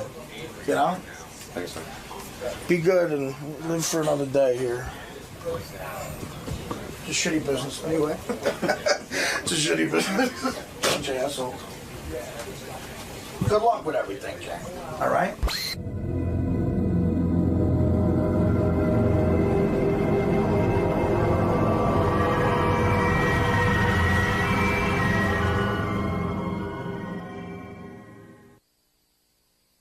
What? Everyone's commenting to me about this. What? So Robin, like right on her desk, like right where she reports the news from and where she sits every day, there's a big gallon jug of like urine-colored liquid. And like it Why can't. is it everything I do gets so screwed? And everyone said, like, there it is, and it can't leave her side. Can't leave my side. Like it's almost like your baby bottle. Like it's like this. What the fuck is that stuff? Look at this. She comes in with big gallon jugs of liquid. Yeah, what is it? I don't know what goes It's got on a in there. bunch of minerals and stuff in it. What is it called? It's called water I mix up. I told Gary, I said, I think that's Dr. Ronnie's urine. Her actual It's urine. very precious, very precious. It's lower than it was this morning, so what's in it? What do you mean it's lower than so? I'm drinking it. Is that your liquid diet stuff? It's minerals. Someone gave me a report who will remain anonymous because it bugs you when you're this scrutinized, but someone said you're back to eating bread. Where? They I eat bread occasionally. Yeah, we heard you're eating bread. I always ate bread. I just don't eat it every day, and I don't eat it all the time. See how irritated she gets? No. You're irritated. But no, that's some spy. Ooh, I saw her eating bread. You don't like people spying your gallon jug, though, right? That's private. Well, this is ridiculous. I don't know what they're drinking. What is it? it? It would never occur to me. But where do you get this drink? How does this drink come to you? From a naturopathic doctor. And you mix it with a powder? A bunch of liquids actually go into the water. What do you mean a bunch of liquids? Different kinds of liquids that replace minerals that I am lacking. So it's water, but there's no water. Yes, there's tons of water. There was almost a gallon of water. I poured some of the water out and put the minerals in. Do you understand, Artie? No, I mean, don't ask me about minerals. So what else is in it? I mean, exactly. I couldn't how do tell you make the it? names Like, of these where did you get this jug? Where did you? I got this jug from a supermarket. It's just Right. distilled water. Right, and you emptied the distilled water. I emptied some of the distilled Right, water. and then you put in what? I put in little tablespoons of these different minerals. In liquid form. Yes. And where do these? And some Active C and some others. I don't know. It's just a bunch of stuff. And who told you how to make this drink? A naturopathic doctor. Not Dr. Ronnie. No. Wow. I picture you in the Eye of Newt. Yeah. It's like one of these. It's wild what goes on Actually, there. I that feel jug. like a chemist mixing Right. up all this stuff. Well, Did you say a blessing over it or anything magic? No, I don't bless it. So, wow. Actually, I'm on another 30-day fast, so that's part of it. Oh, when did that start? Why? Because you have Saturday. Because you have you still want to lose more weight, right? Sure, and I just want to, I told you, I have a very toxic body. I'm taking care of it. You love it. You're not eating for the next 28 days. Yes. So Aren't you depressed? So that's you're going to live on that drink or that maple syrup No, drink? there's a lot of drinks. I have You're going to drink for 28 I've just days. been drink. I have shakes to drink and this to drink. What's in the shake? There are different kinds of shakes. So it's not a true fast in the sense that the shake is like one of those protein drinks? A couple of them are protein drinks. They're mostly juices. Uh-huh. That's different than the last fast. Yes, it is. Right. Wow. Let me ask you, so much fun. Do you have I any? enjoy it. Do you have any? Nobody's over here complaining. If I give you this suggestion, don't get angry. How about 3 meals a day? I eat 3 meals a day or whatever when I'm eating. This has nothing to do with that. It's not only Seems about so weight severe. loss. It's not severe at all. It's very nutritious. Oh, you've got to be miserable during it. I don't care. You can put up your bullshit facade. But I don't eat like you anyway. I see. I eat lettuce every day. Well, That's just not going to last. You can't eat lettuce I every don't day. even care about what things taste like anymore. Right. We'll see. Wow. Whatever. See how you want. But you're back on bread. I'm not back on. I was never off bread. I eat vegetables and grains. What is the big deal? I don't eat meat. You don't eat animal products. You don't eat bread the way Richard don't drink. I never said I didn't eat bread. So you're losing lots of weight then. You're not eating anything. I hope you are. Yeah, she clearly I don't has. understand what's going on here. What are you saying? I don't know. You should have lost all the weight you need to lose by now. That's because I have this metabolic syndrome. It doesn't happen. It doesn't matter what I This drink is... throw that drink out now. Why? Because it's not working right. I don't like what it's doing to you. It's going to make you grumpy. I've been on it for 2 days. I don't like I've it. never been... This is not right. Just eat something. I eat when I eat. Right. Go back to your bread. What is your metabolic syndrome, by the way? I have no metabolism. Oh, stop it. Stop it. If I put you in Africa... You should have seen my blood studies. Forget it. I couldn't survive Africa. Who could? Who told you have a metabolic syndrome? I did. You decided this. Yes, I decided that. That's insane. But my blood studies, some of my levels for immunities are down to 0. I have no blood. Who told you that? You have no blood. Who conducted these blood studies? I've been a real anemic doctor? all of my life, Howard. But did a real doctor tell you this? Real doctors, Yeah. fake doctors, everybody has always told me I've been anemic. I've never been able to give blood in my life because my blood count has always been low. Yeah, Scott, you're on the air in Boca Raton. Hey now. Robin, I feel bad for you. First, I love you, but you got to do a couple of things. One, you got to get to a real doctor. Howard should send you off to one of his people. Oh, I'm not going to any real doctors. I was at the real doctors. I mean, metabolic syndrome, that's like I've got a thyroid problem. You're a healthy, vibrant, beautiful woman. You've lost the weight. What about like eating just a few normal meals a day, 5 times a day kind of thing? She won't do it. She wants this drink. And I'm against it. Oh, my God. We got to get her into Ben Stern's rehab for eating center for 2 weeks. He'll square her right. Now, what does being anemic? What does being anemic have to do with having a slow metabolism? I don't understand the correlation there. Well, quite frankly, what starts the engine is oxygen. You need oxygen to combust and create that digestive fire. If you don't have a normal blood cell count, you're getting less oxygen into your system, and that creates a syndrome. See, Americans, Chris Rock does a routine on it. Americans always have syndromes. This is, I don't know, this drink. I see that big jug, and I get nervous for you. It's just water Really? with minerals. And that's going to be your whole drink for... Minerals, trace... No, this is... again, I told you, I'm drinking shakes. Now, what is that shake you drink? That was a protein All shake. right, how many of those shakes are you having? Those? I have 2 of those. 2 of those a day? Uh-huh. During the fast? I have other juices and things throughout the day. Okay. But if you ate right, Robin, you wouldn't need to be drinking minerals. Ate right. I can't even digest meat, sir. So don't suggest it to me. Meat. Other than Florentine, no meat needs to be eaten. The only meat that needs to be in you is Florentine. Ain't nobody lactose intolerant in Kenya. We have to find a nice normal balance between, spirituality and health. Hey, I got to ask you, with all this juice... I have not complained. Why are you bothering me? With all this juice, do you still have a solid bowel movement? Of course I do. You do? It's Yes. solid. It is solid, yes. How often?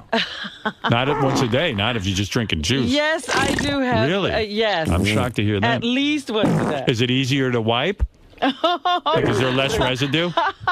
What is wrong with you? And what do These you mean questions are you ridiculous. can't digest meat? Can we? I really Where's the can't. medical record on that? That's what was wrong with me. I felt miserable all the time because the stuff would just sit in my Howard, stomach that's like true. lead. That's You can't true. digest meat, That's true. Jimmy? One time after sex, she had a movement, and there was a McDonald's Big Mac from 1969. I saw the package. Oh, my God. Your movements must be way different just from drinking juice, I would imagine.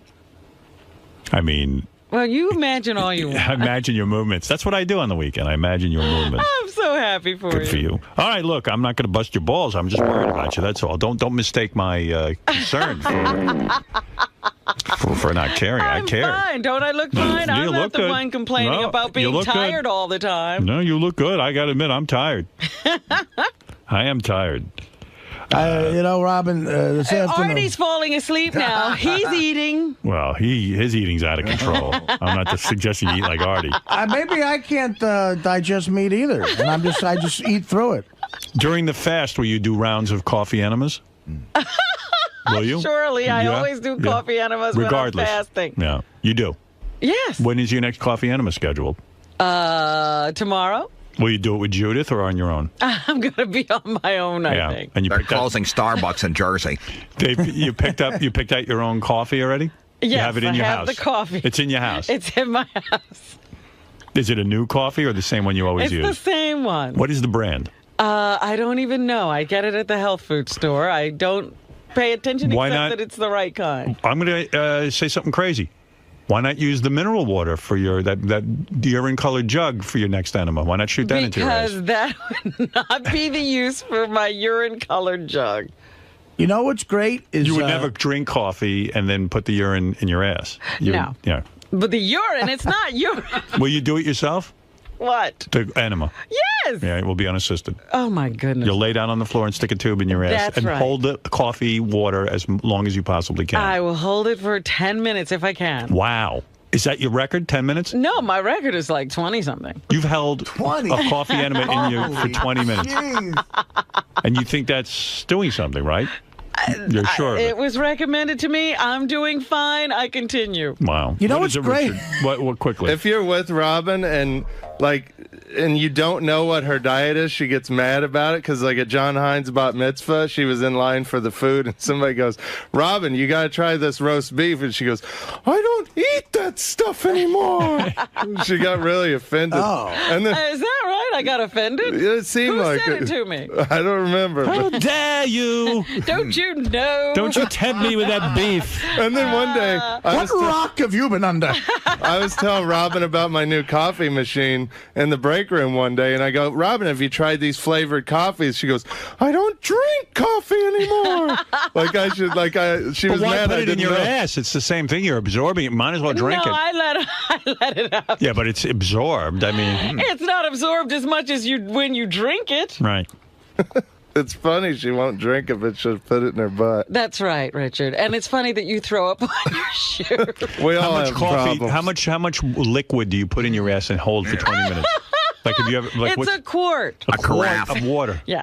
Does it get uncomfortable by 20 minutes? It gets uncomfortable in 1 minute. It does. And why 20 minutes? The longer 20 minutes because I wasn't having any problem. Some days you could just lie there forever. Did you ask her, is it decaffeinated? Or No, it's full strength. So do you get a buzz The from darker, it? the better. Some people say they do. It doesn't bother me. It's not grande. No, it's the Tanzanian Gumby Reserve. You know what you should do is you should just shove Juan Valdez up your ass. Wow. He might be up there. I can't imagine. I honestly cannot imagine taking coffee, a quart, a gallon. What is it? A gallon? A quart. A quart. A quart is like a milk. You ever to get a quart of milk? Okay, so we know what we're talking about. Everybody knows what a quart is, Howard. And our ass is like a super tanker. And sticking a quart of liquid into my asshole. And where it is even you have to pucker up and. Oh my God! I can't even imagine. Does any of it leak out? No, I'm good. Little drops don't ever. Nothing. No. If I feel that, I get up and I go. I don't leak. But you never spilled a little bit of a half a cup? No. Wow. And how does it get into you? In other words, you squeeze the enema bag? No, get gravity, my dear. Gravity brings it in. Oh, excuse me. I didn't know. Gravity. So how long does it take before the whole quart is in your ass? A couple of minutes. So when you say 20 minutes you held it, you're saying after the couple of minutes of it all getting in, then 20 minutes begins. Right. How do you open up your asshole? What do you mean, open it? What do you stick? How big is the object that delivers the enema? It's very small. You lube it up? Yes. Yeah. How far in do you put it? I don't know, 6 to 8 inches. Whoa. Whoa. 6 to 8 inches. Yeah. Wow. That's like when we hooked up the hoses for the orange juice. It's right in, yeah. That's Can you walk around with the liquid in you? No. No. You lay on the floor. Yeah. You lay down on your back or on your side? On my side. And what do? You read a book or? I meditate. Yeah. It's painful.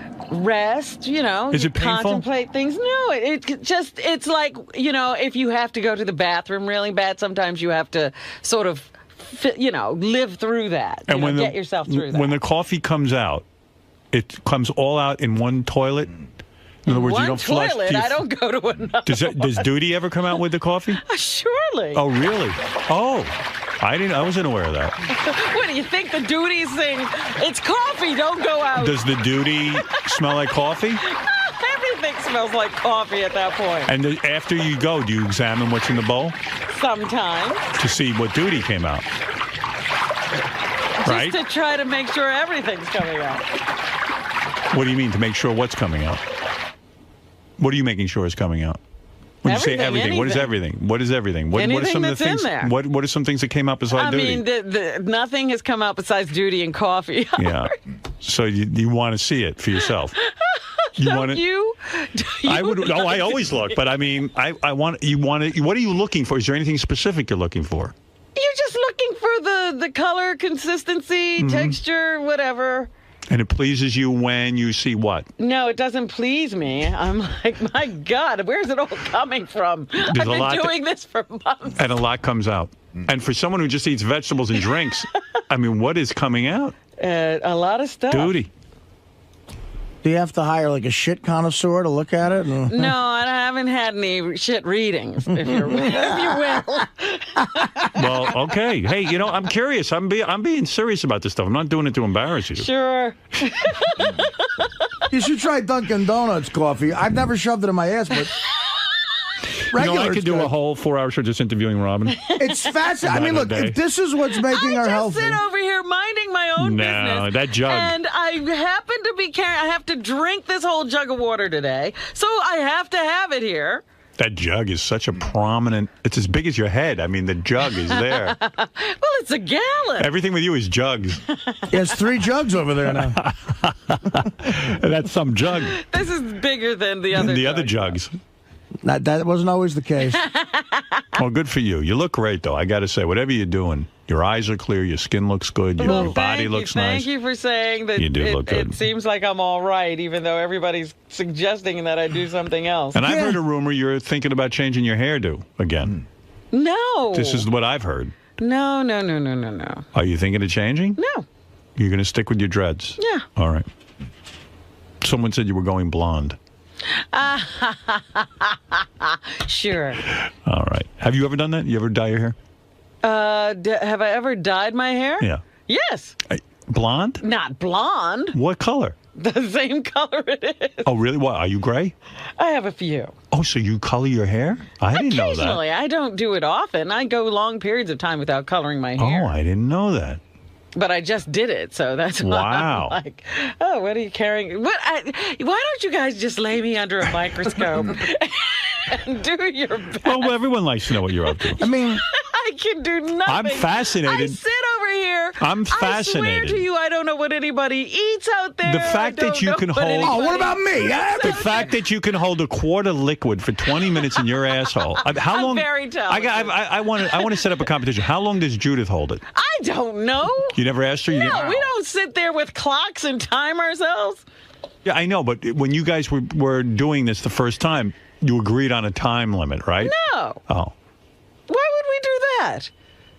Oh, I thought you guys worked it out. Like you said, let's hold it for 10 minutes. It'll be so much fun. No. I'll bet you can hold it longer than Judith. Well, there'll be no competition. Why not? Because I won't participate. You wouldn't go in a private room? I'll participate if you participate. No, I'm not putting anything up there. I'm not going to participate in any other contest. Yes, Dominic, what's up? You have obviously shook hands with the devil, and you can keep your weight down no matter what. But the rest of no matter what. Let me tell you something, my friend. During that rainstorm on Saturday, guess who was out running 4 miles? Yeah, but what do you mean, no matter what? I work my ass off. Now, Dominic, he tortures himself, and he doesn't eat. No matter what. Yeah, but you know what? I went to the surgery. I gained half back. I'm fighting still. Robin fights. We never shook the hand you did. No, but you don't think Howard's... I'm curious about what Robin's up to. I'm not putting it down. No, I'm not saying you're putting it down, but we suffer. All of us suffer differently. Join the club. So what? What's your point? Because your mother and father are thin. You're not. That has nothing to do with my mother and father. A lot of people with thin parents who are fat. Let me tell you something, my friend. I got so angry. I'm running on Saturday. I'm doing 4.5 miles. I'm miserable. And I said, the next motherfucker opens his mouth and tells me, you've got it easy because you're thin, I'm going to sock him in the face. Get down here so I can punch you. No, you said before you deserve a punch. I mean, I got to work my ass off. I could You want to tell. know something, Dominic? My weight went up to 196 this week, and you know what I immediately did? No more desserts. Went out and ran. I cut back everything in half. No bread with dinner, and I got it down to 194. And by the end of the week, I'll get it down to 192. Well, you were jogging Saturday. To show you what I was doing, I was eating Chinese food. Right. Speaking of you jogging. But that's why you're fat. So don't complain. Goodbye. I mean, this guy goes, oh, you're so lucky. But I'm not sitting and eating a fucking Chinese food with tons of sauce on it. I'd love to eat that. That's my favorite thing to eat. But I don't eat it. Now, I could tell that you make a ton of sacrifices to stay fit. Absolutely. Absolutely. I mean, there are people who don't have I don't have a jug of a quart of water up my ass or coffee. But everyone does their own thing. I'm curious. I think it's great that Rob's going to hold that for 20 minutes. That says something. Well, and again, it's working for It says you're very open to new things. I mean, you really are. That's so. I mean, I'm afraid of that. I don't think that's healthy at all. That's an old thing. I think putting anything up your okay.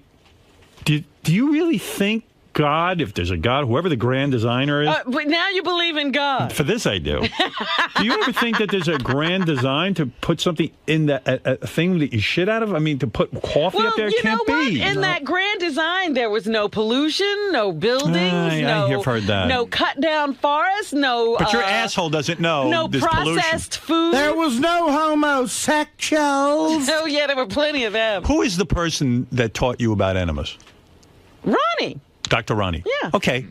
How long can she hold a quart of water? Oh, she can hold it a long time. Oh, my God. Oh, she's like the Grand Poobah. Oh, yeah. Oh, really? Absolutely. You don't challenge Ronnie. Really? Don't How long challenge does her. she claim to hold her enema? She could probably keep it in all day and do all of her work. And Is that then- true? Absolutely. Are you really? Is that true? Robin told me she can pick up a quarter with her asshole. Someone told me she loaded in about 3 weeks ago. It still hasn't released. You know what? That makes sense. Did you enema with Dr. Ronnie? Well, the day Judith and I, Ronnie was off in another area doing her own thing. And because she is your guru and guides you in this, did you say to her, gee, Ronnie, how long did you hold your enema? No, I didn't ask her, but it was just a general conversation. Right. And she was saying, I have held them as long as. As? I don't know, like an hour, Wow. just, then she said, I sometimes have to jump up and down or dance Why? to get it out. I mean, she retains it? Like she can't release it? You know what? That makes sense to me because I always. I shouldn't Her be ass is telling like an oil Ronnie's field. stories. Well, I'm sure she'd be delighted to hear about this. That makes sense to me 21 because pounds and 20 I always thought Ronnie was full of shit. So Dr. Ronnie laughs at 20 minutes. She goes 20 minutes. She'd say that was very good. You Would she only say to really you, need to do 10 or 12. Would she say, oh, Robin, you're so proud of yourself. 20 minutes, I could do that in my sleep. It was not a competition Wow. like that. Someone told me Dr. Ronnie can put in 2 separate coffees and shit them out. That's true. She can separately. separate the decaf and the decaffeinated. She can do different flavors. And by the way, she can also rent out her ass as a wine cellar, too. If she swallowed some cinnamon and sugar, can she shit a macchiato? All right, Robin, congratulations. All right, good for you and your enemas. I think we've heard enough. Really, Greg, you're not going to try to interview me about what just happened on the air. Yes, I would like to. No, I can't talk about this with you. It'd have to be someone else. Why not? It's too clinical? Yes. I'm finding out too much information? It's not something I want you to think of when you're thinking of me. Oh, of course. I would never. My thoughts are much less pure than your enemas and stuff. No, but Howard doesn't seem to understand that this is something that's healthy for you and that you feel better. Why do you think he's having so much trouble adjusting to your new diet? Because it's so foreign, probably, to his way of thinking of how things go. He normally assumes that everyone is like him. And so whatever is good for him should be good for everyone. And he's very old school, like his parents. He likes to do things, it seems, very much the proper way, the conventional way. Yeah.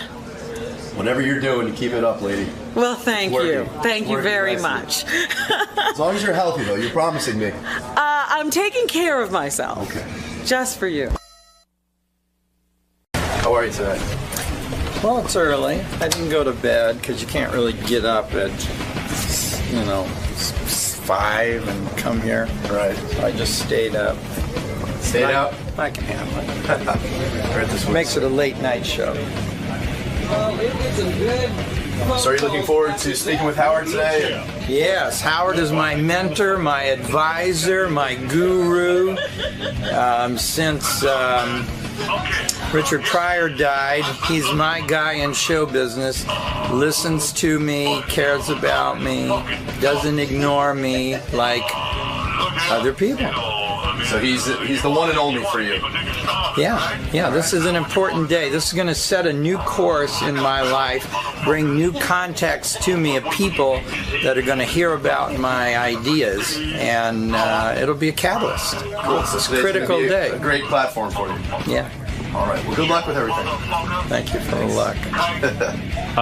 Let me tell you who stopped by. Gallagher. I just saw Gallagher. The comedian. He kills me. He's always got something going on. I thought he retired.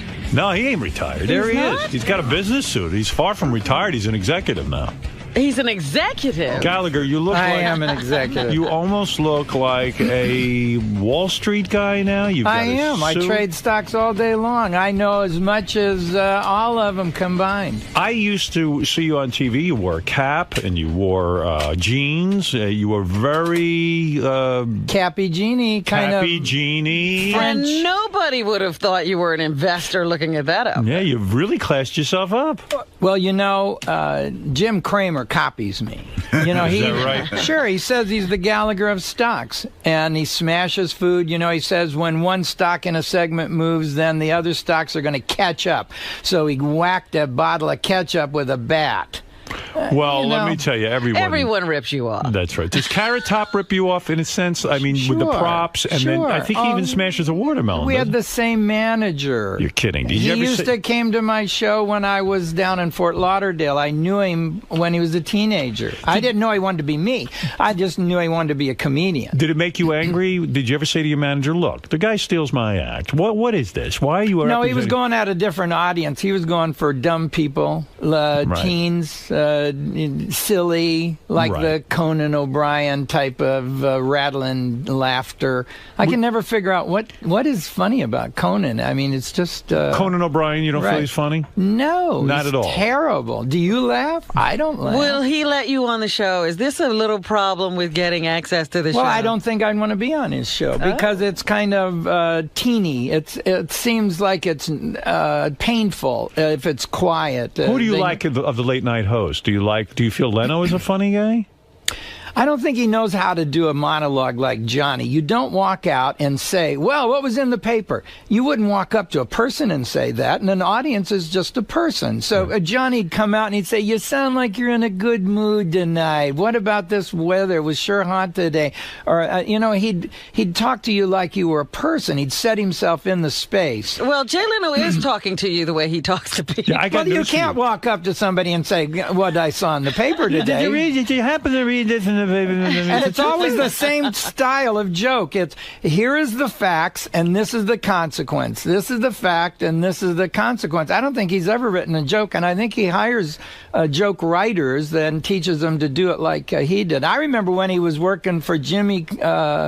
I can't remember his last name. Walker. Jimmy Walker. Letterman. Yeah. Letterman walked. No, they both did. Did they both? Yeah. I didn't know that. So when you see a guy like Leno so successful, do you say, why didn't Gallagher get the Tonight Show? I know Show? exactly the whole story. I know how he got it, and it's they pick from among the people that are there in Hollywood, right? And that are working the store and the Improv, and he kind of. Told the agents, the network people, that Letterman was too edgy. I see. He undercut his buddy. Was Leno a good stand-up comic, though? No. His show doesn't have any dynamics. It's the same at the end as it is at the beginning, and that you get bored with that. What about Letterman? Is he any better, or is he? No, he wasn't a comedian at all. But I would see him. Hold on a second. Didn't Letterman do stand-up comedy? Yeah, I met him when we were both hiding from the Tonight Show comedians that would go to the hotel next to the Comedy Store.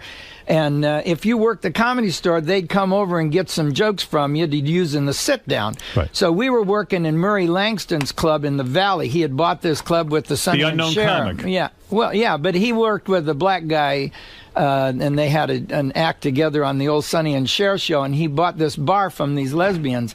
And Dave would be there, me and Dave, and Junkman and the Carpenter, these two gay guys had an act, and they sang. And sometimes that was the whole evening, was me and Dave.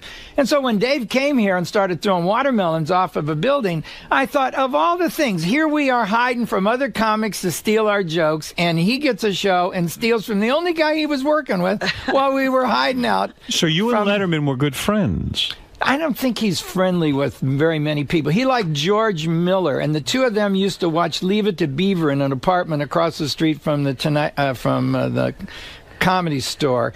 I'd go over and see them in the daytime, and Dave just seemed to like Leave It to Beaver. He likes the everyday Midwestern. He almost kind of on his show says, we don't have a show, and isn't that funny? And no, it's not funny that you didn't produce a show. You're supposed to make a show. In other words, the idea of going on TV, this is interesting what you're saying. The idea of going on TV and saying, guess what, ladies and gentlemen, I got a lame show tonight. We don't have a budget. You don't have a budget. You've got a budget. No one He's got a budget, but he's got to use the people that are there, you know, the doorman. And Jimmy Kimmel does the same thing. Here's my cousin. But Jimmy really doesn't have a budget. No one's giving Jimmy a budget. Here's my cousin. Here's my, you know, they're using people that are there and make an excuse saying, well, this is the average person. And you can't really make an excuse for not having a prepared, established, written show. I see. Isn't that what people pay for? Why, you got to be an entertainer. So when you were a younger man and Letterman was a contemporary hanging out at the Comedy Store, and why was he friends with this guy George Miller? You say, like, in other words, why was he not friends with you? Were you just too normal? I just never saw him being really friendly with anybody except his agent, Debbie Miller from William Morris. And she'd stand in the back with me and she'd say, if I could get him on the talk shows, I could get him to be the host. But he doesn't have enough material for a spot. And isn't that nutty that he would sit all day and watch Leave It to Beaver? So you think Letterman didn't have much of an act? Oh, he only had frying bread in Crisco oil. Debbie used to say to me, we're still frying bread in Crisco oil. He'd make fun of that commercial where we've just fried this bread in Crisco oil to prove a point. And I don't, and he'd talk about that. And Jay didn't have very many jokes either. He kept bringing out a hatchet. He said he came across a guy in an alley with a hatchet, and that was his biggest, wildest joke, because he used to do a lot of mom material. Right, yeah. And, I remember seeing him in Washington, D.C. in 1980. I thought he was a very good stand-up comedian, Jay Leno. Made me laugh a lot. You did laugh? I did laugh a few times. I don't know if this is bitterness or a real evaluation. Oh, I'm an authority on comedy. I think I was a comedian in another life. When I met Jim Stafford, I was a chemical engineer. And I, for some reason, knew what he wasn't doing as a comedian and what I could add to his act. And I worked for him for 5 years. We got a summer show. So we had million-selling records. We had the first song about homosexuals that was on radio, My Girl Bill. The first song about drugs, Wildwood Weed. We had a 2 million seller, which was a big deal back then. Let me ask you something, Gallagher. Leno sucks, Letterman sucks, Kimmel sucks. No, I don't know. Jimmy's pretty funny. No, Jimmy you like. Okay, yeah, good. I think, right. Well, you said you laughed at Jay. I like Kevin, who's the delivery guy. Kevin James? Yeah. I'm 61. I can't. Who's the worst stand-up of all time? Richard Pryor? No, he was Oh, you liked him. All right. I think maybe you didn't like him. I just thought maybe you didn't like him. I don't know. Plus he was a friendly guy, Right, he'd invite you over to his house. And then he'd shoot you. Did you ever do any coke with the guy? Or yeah. You did? You always would. If you go over to his house, he'd hold a court in his office and make sure you got some chicken. And there was always people I've seen him pass out checks a lot. Right. Wow. And he'd kind of hide it a little bit and then show them the amount real slow just to watch him be impressed. He was a very nice guy. He was friendly. And you would do coke with him? Well, he'd offer you Coke when you went to his house on Sunday. Did he have the best Coke? It was Sunday. Yeah. Of course, he was a very wealthy man. Yeah. And who was going to give him bad Coke? Right. Right, Richard and Pryor. he was funny. He was funny and a decent guy. You know, a lot of guys, they just, they pretend. Like, see, I talk to all the stagehands, and so they tell me who you're not allowed to talk to. And What comedian aren't you allowed to talk to? Jerry Seinfeld. Is Jerry Seinfeld a good comedian? No, he's terrible. He was the 4th best comedian on his own show. What if you had a show and you didn't even get the bronze medal? I mean...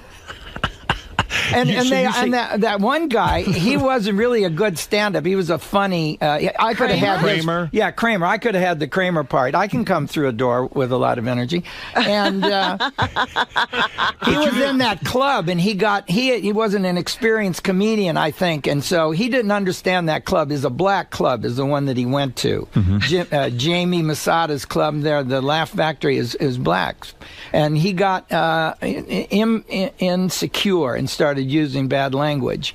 And Kramer, yeah. Right. And then, he wasn't skilled. But to say Seinfeld is not a good comedian, I've heard very few people say that. I mean, they say he's so proficient at getting up in front of these crowds and talking. And telling his funny little observations. He's not working where I'm working. I just got back from Sandpoint, Idaho. Go ahead. And you don't go standing up in front of 50 people, or 500, I mean.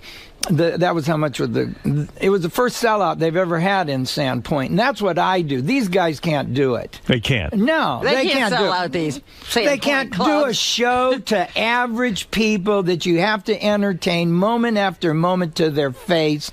Do you still hard. smash the watermelon, or you? No, I didn't do it in Boise or Sandpoint, but I will be at the Blender Theater and you will smash the watermelon. And Lakewood in New Jersey. And then in the woods, there's a town named after that Indian, Jim Thorpe. Yes. Jim Thorpe I'm going to. What about a guy like Jim Carrey? I heard he was a tremendous stand-up. Is he? No, you didn't hear that. He's terrible. He was painful to watch because the things that you could do for a movie don't work on stage. We would stand in the back of the Comedy Store and just pain. It's just painful to see him do his little acts and his faces and his body movements. Well, how about when he talks with his ass? He moves the cheeks back. Well, would you do a movie based on a guy that's going to get in a tree and turn around and show his butt? I mean, where's the talent there? I don't understand Hollywood. Why you have to be a comedian to then get a serious role? They did it with Robin Williams.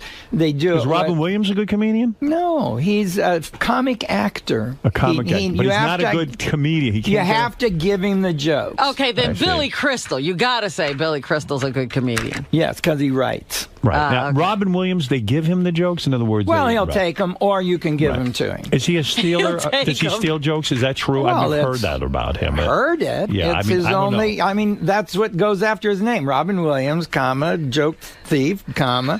You're saying it's on his resume, even.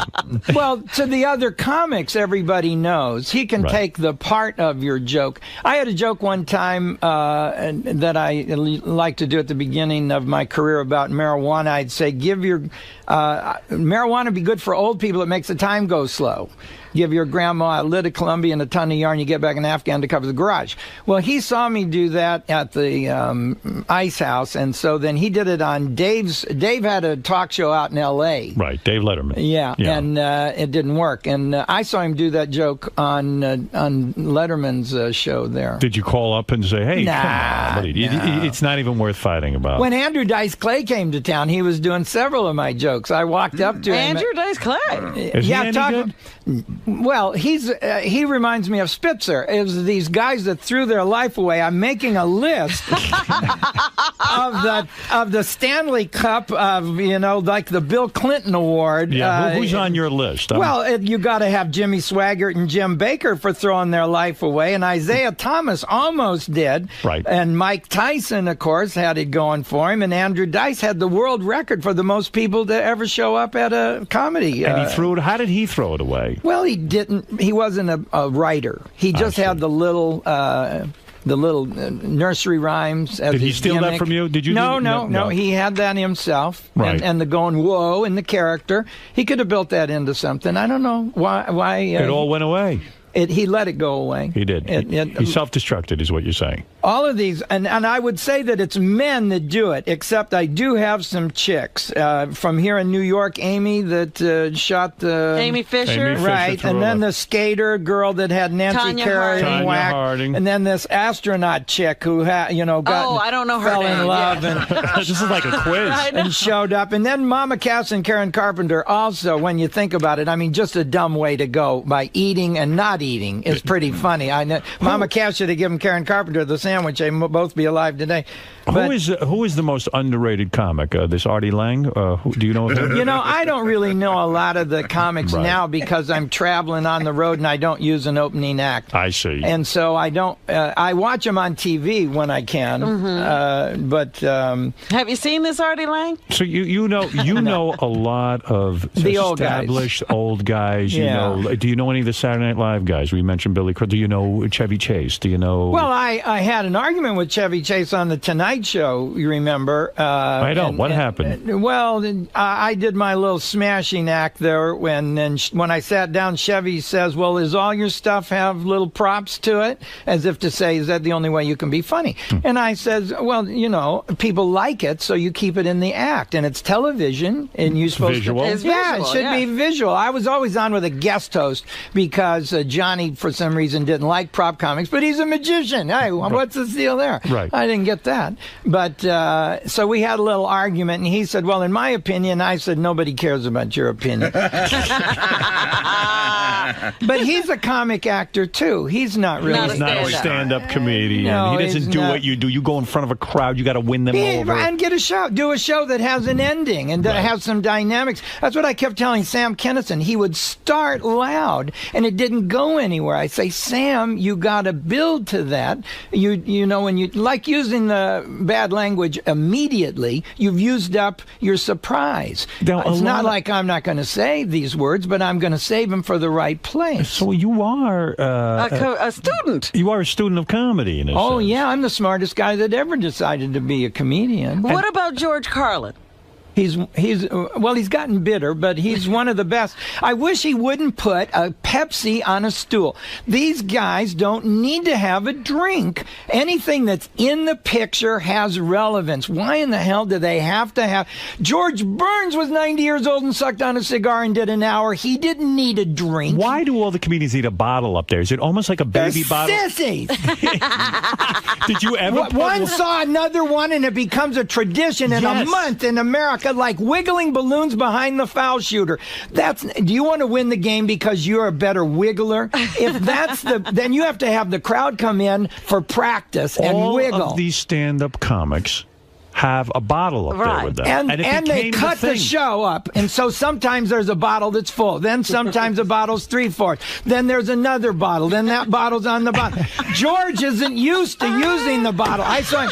He did his whole show and never took a drink. And then right at the end when he was waving goodbye, he saw, oh, there's my Pepsi. He took a drink. He didn't need the drink. He could have drank backstage. Backstage, you're going into your dressing room. You got your Coke. You got your Pepsi. You know, you make a lot of sense, especially from an editor's point of view. If you're going to chop up the special, it must be distracting to a It's genius distracting. like yourself. That's what I'm saying. Anything that's in the picture should be relevant. So you've never used the bottle on stage? My God, no, you don't need it. It's sissy. It's stupid. You'll drink backstage when you're done with the show. An And- hour, you can go without a drink. I go without a drink, sometimes 4 hours. Yeah, you know those people on Broadway who do Right. one-man shows. They don't have a bottle on stage. Imagine if every actor in a play had a bottle with them. Where is it going to end? There's we have such a sissy country. Everybody has a luxury truck. Right. They can't just have a truck. And you want to respect somebody for having a truck. You're so right. It shouldn't have a bed liner. Right? They got one now that has a little handle and steps to get up in the back. How sissy is that? You know, Gallagher, you're a genius. Everyone knows it, and people can hear it by what you're saying today. And what you've said is incredibly honest. Most people in comedy will not say Seinfeld isn't funny. They will not say Letterman isn't funny. They will not say Leno isn't funny. You are not afraid to say what you think. I think they're thinking it too. I think they put up with what the networks give them on TV. I see. Without, what can you do? You're going to have to. But it must kill you when Seinfeld walks into a club. He gets a standing ovation before he opens his mouth. No. What kills me about Seinfeld is he takes the money out of the market. Why, if he's already rich, why does he have to have a $75 ticket? What is he doing? Why not give the people... He already has a bunch of them cars in a barn. Right. Does he need some more money? Why doesn't he do free shows? Thank you, for doing it. Why not say to the people who supported Seinfeld, here's a free show, or here's a show for $20 a ticket? It Or doesn't... black people. Go in the neighborhood and give a free show. To black people. Right. You're right. Who ever puts a free show on? Upscale Pujo people are coming to see Seinfeld. And then Disney uses him because he's got this great bee idea. I don't know what the whole deal is. Aren't you sick of the bee? Don't you want to I don't know. take a fly swatter to that bee? I don't know. Is it funny? Is it not funny? I don't know. Why Disney would pick somebody that doesn't relate to the average person. You're not allowed to talk to him. Like Barry Manilow, they had to make a tunnel so that nobody could even... You used to have to make a tunnel so that you wouldn't look at him when he performed backstage? He didn't want nobody looking at him. Were you backstage with him at one point? No, the stagehands tell me what They tell you the secrets. Yeah, they tell me how many bands now have to bag the seats. Quar and Insane Clown Posse because they squirt food, and so they blame me. Hey, Gallagher, if it wasn't for you, we wouldn't be doing this. Right. So if you had the kind of success that Jerry Seinfeld had, You'd be giving free shows. Blacks would have free comedy right now. Yeah. Well, I want to do something for the community. I want to build family reunion resorts. What's that? This is a large open area surrounded by bedrooms. And so families can get together. I think I want to talk about this. You're an amazing man, and I'll tell you why. Because this is fascinating to me. I don't even understand what he's talking about. I'm going to back him up for a second because Gallagher's mind goes a mile a minute. You couldn't possibly keep up with it. Most people can't. Gallagher. Everyone knows the story who listens to my show that you, of course, have your stand-up act. You let your brother use your stand-up act for a while. It was about Carrot Top. You see, when Gary Proper, my manager, got Carrot Top, I thought they were going to do a smashing act in the small club. So I told my brother to do one and stop them from doing it in the small clubs. And I have so much material, he could just do my old jokes. Right. Long story short, I'm not going to go into the whole story again. You and your brother had a tremendous falling out. Well, he was lying to the general public. He was saying that I had retired or I was the East Coast Gallagher and he was the West Coast or whatever. I just got out of drug rehab. You were out of the business. It was fraud. It was fraud. You got out of drug rehab? No, he would say whatever that they needed to say. Play the music loud before the show so that people wouldn't talk and say, hey, it's not really Gallagher. Yeah, so it got to you after a while. You said, listen, I'm Gallagher. Well, you don't defraud the general public. Right. You say, I'm Gallagher's brother. Well, how could your brother he did it right for 5 years because we used the guy, Tom Sobel, that runs the comedy club in Louisville. But Tom's crew didn't like working with my brother, and so they finally quit. But let me get to the point. Gallagher won a lawsuit against his brother, right? For trademark violation. Is that true? Yeah. Okay. How much did he have to pay? Well, I don't know. I don't know. You don't have to pay nothing. I just enforced my trademark, and he was banned from performing Gallagher's act, is what the decision was, according to my notes. Yeah, I had to take my brother to court to get him to do what I asked him to do. And after the lawsuit, you haven't spoken to anyone in your family. Your brother, you don't speak to. Your father, you missed his funeral. True. True. And because you stopped talking to your dad, was your dad angry with you for suing your brother? I don't know. I think he had Alzheimer's. He didn't really know what was going on. And your mother, you haven't seen in years. Right. Did they all side with your brother? Yeah, because he was the baby. But I babysat the guy, because I was 9 when he was 5, and my mom and dad went to work. So, I was used to taking care of him my whole life anyway. You'd think he'd do what I said. Is your mom still alive? Well, I really don't know. You don't even know. But I have a family. My fans are my family, and that's why I want to have these family reunion resorts. This is what I want to get to.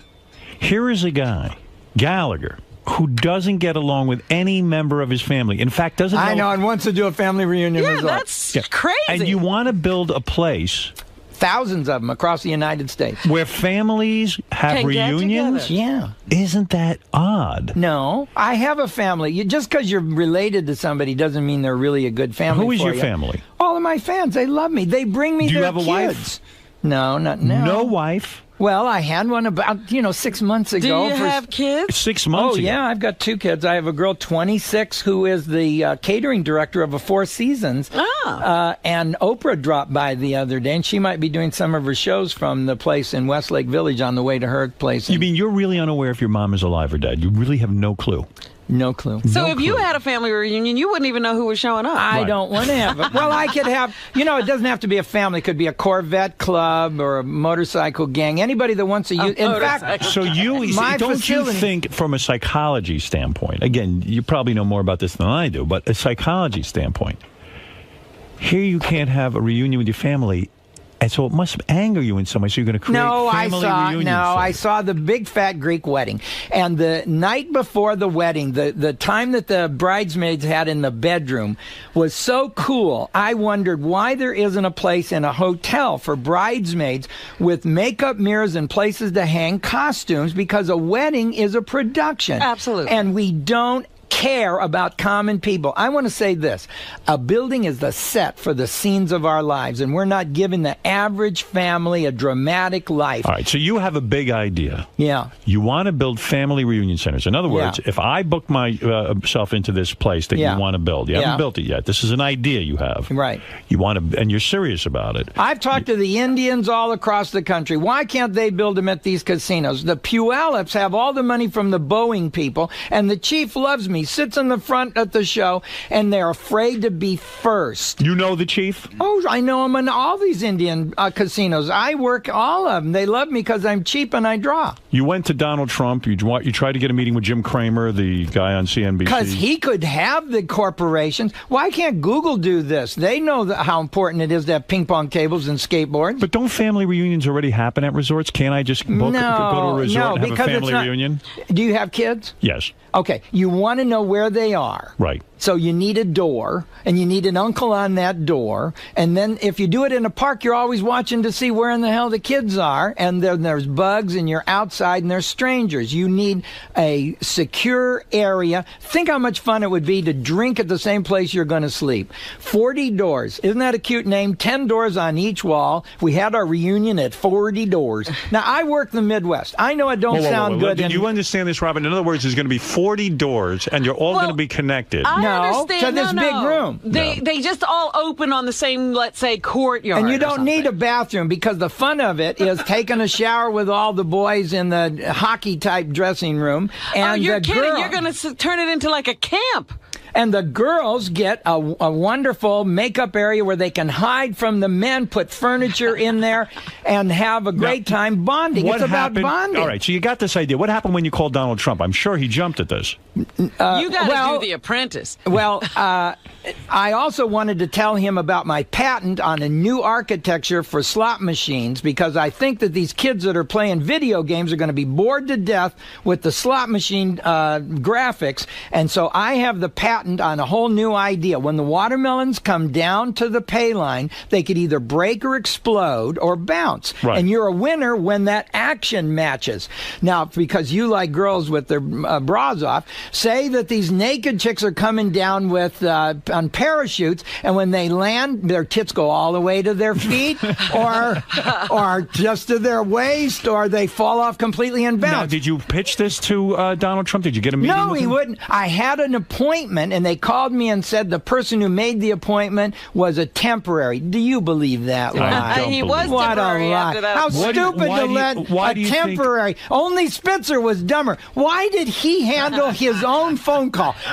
He says to himself, I got to either do the work of the state or set up an appointment with a prostitute. Oh, you do the work of the state. I'll handle this. Right. Why get on the phone? Why can't he have a trusted person to get the hooker, and then he goes down to their room Right. And what's the $4,300? Where did we hear this figure? Well, it's $1,000 an hour. He booked her for 4 hours, which was minimum. And she told everybody he gave her a $300 tip, which isn't 10%. 400 is 10%. That's right. It's under 10%. It feels like car fare. I don't think it's a tip. I think she had to pay. He had to pay for her room and the trip down or something. You're and saying the you needed a 4,000. trusted friend. Like I have Ralph. I could say to Ralph, Why Ralph, not? Line up That's a what hooker for me. everybody in town is saying. I can't be. Maybe he had no Clinton friends. is saying, you paid for it? Don't you have an intern program? The hell are you doing? All right, listen to me. Gallagher, your head's ready to explode because you've got too many ideas. It's amazing. Well, I have the going on. patent on both of these. If you go to U.S. Patent Office and search Leo Gallagher, I'll go ahead and tell you my name. You'll see both of my patents there. I want to tell them because I think I should go to the Maloof brothers. As my advisor, Howard, don't you think the Maloofs are the better person to go to instead of They Donald? might have you locked up. You never know. Well, you got to be careful. No. Yes, go to the because Maloof they want brothers to. They're then. young. You got to go with someone who's going to listen to these ideas. Didn't you try to get a meeting with Al Gore, the former vice president of the United States? Yes. What went wrong there? Well, his secretary of appointments doesn't know who I am, and What? I wanted to. You've seen my Uncle Earth thing, haven't you? It's up on YouTube and MySpace now. But the whole world can see it. I made my face up like the Earth, and I was an ocean. My nose was a volcano, and my ears were mountain ranges, and I had a polar cap. Amazing. And my eye was the eye of a hurricane, and I spoke for the Earth. See, this is what the kids would listen to. Al did some boring thing in the suit with a PowerPoint presentation. That's okay, but So you tried to meet with Al Gore to suggest how to be more showbiz. and also his next flow. He needs to talk about the subatomic particles next because he's become the father professor of the world. What are subatomic particles? Of course, I know, but I explain just to was the at the audience. Consumer Electronics Convention in Las Vegas, and people that work for electronics companies don't know the difference between an electron and a photon. Assholes. I would ask them. Right. Well, you need to know this if you're getting a CAT scan laughing at Howard. or a Oh, PET yeah. scan. Well, let me tell you. If you're getting these raised into your breast in a breast exam, you need to know whether or not they could give you cancer looking for cancer. Uh-oh, Dice Clay's on the phone. He's mad because he doesn't like what you said. What is it, Dice? Hey, bald fuck. Uh-oh. Hey, you big bald fuck. Uh-oh. You want to say something about me now, huh? Yeah, I'll remember the joke that that you used when I told you. I said, "Hey, everybody in this club knows that this is my joke. You can continue to do it if you want to." Didn't I say that? You're talking to fucking me. How do you like that? Tough guy. Wow, you really... Is that a guy doing an impression? It's probably a recording. Now, Howard, everybody used to come in here and talk about the kind of money that Gallagher was making on the road. Gallagher's Are you making- an extremely wealthy man? Gallagher, tell the ladies, are you an extremely wealthy man? They want to know. Yeah. You are. You made big change in this business. I promoted all my shows, so I have all the money. Are you worth, I'm going to throw out a number, Yeah. $20 million? No. Less than that? Yeah. Are you worth... I lost a lot of my net worth since November in the market. I thought you knew what you were doing, you said. I did. Yeah. You forgot. You did before you lost the money? Yeah, I knew exactly what I was doing as it went away. And then you say you got a divorce, too, right? Yeah, I have, my money's divided up among my kids and ex-wives. Yeah, huh? How many ex-wives? I have 2 legal ones, and I just ended a 16-year relationship with a young lady. I've got 2 stents in my heart. I don't know how long I got, you know? No kidding. Well, what are you looking for? We had a guy in here earlier who could help you out. I'm looking to be more than the guy that smashed watermelons. I want to. Did you get the guy's number, this Jason character? Who No, was I gonna gave set up- him my number. You gave him your number. Smart, Well, he hook said he you wanted to up. have some fun. He Right. could come to my show. We have fun Absolutely. at my show. So you're worth, what, $5-10 million?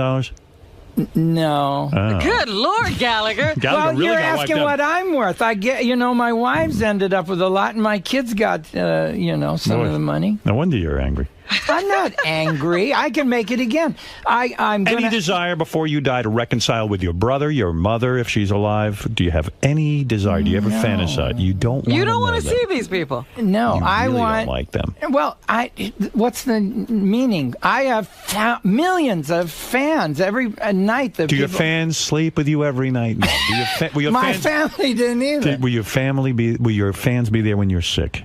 Yeah. Oh, they will? Yeah, they bring me their kids. They love me. I have a wonderful relationship with my fans because at 7 o'clock, I'm in the audience taking pictures and signing autographs. So when you You're walk in the door, I'm there.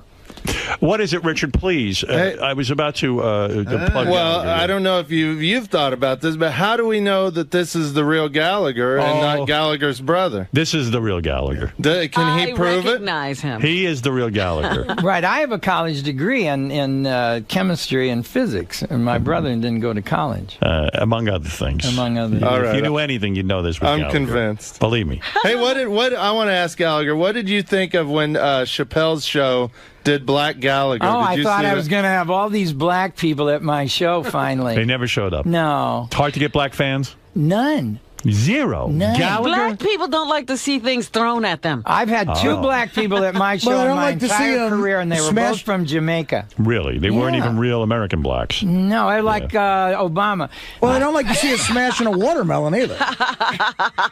Well, listen, Gallagher, you're on fire today. It's clear. I mean, you could do 10 hours here. But I could. Yeah, he's full of ideas. I did not realize. And if Donald Trump was listening, take a meeting with this man. Maloof Brothers, take a meeting. Why didn't you go out for Celebrity Apprentice? You would have been perfect. Please, he doesn't need that. They don't play fair. They were out on the street, and that guy from Kiss, he had friends come in and spend a lot of money and win the contest. That's not fair. That's not really using your business acumen. You're just winning because you have rich friends. What if your brother starts a Ron Gallagher family reunion resort? So he beats you. Let's say he hears your idea and he takes it and he starts his own family reunion. I would go and see that. I would be impressed with him for... What is your brother doing now?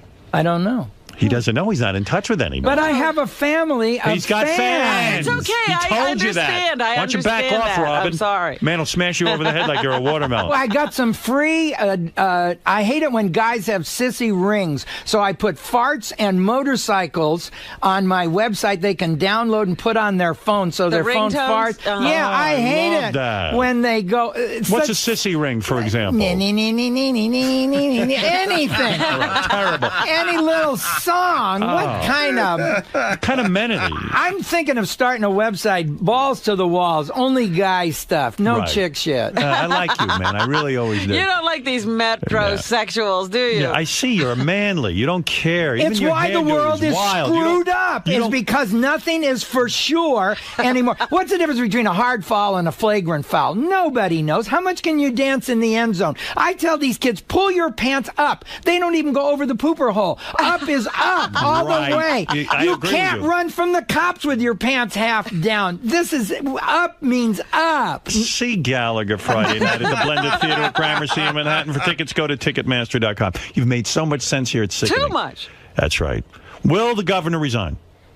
Yes, he's an idiot for not resigning quicker because they look further into the story. The longer it takes, you're supposed to get out of there. Every day they think of another thing that they Gallagher. Maria Bartiromo's saying, where'd he get the money? How much is he worth? Who will be the next president? Gallagher, quickly. The old man.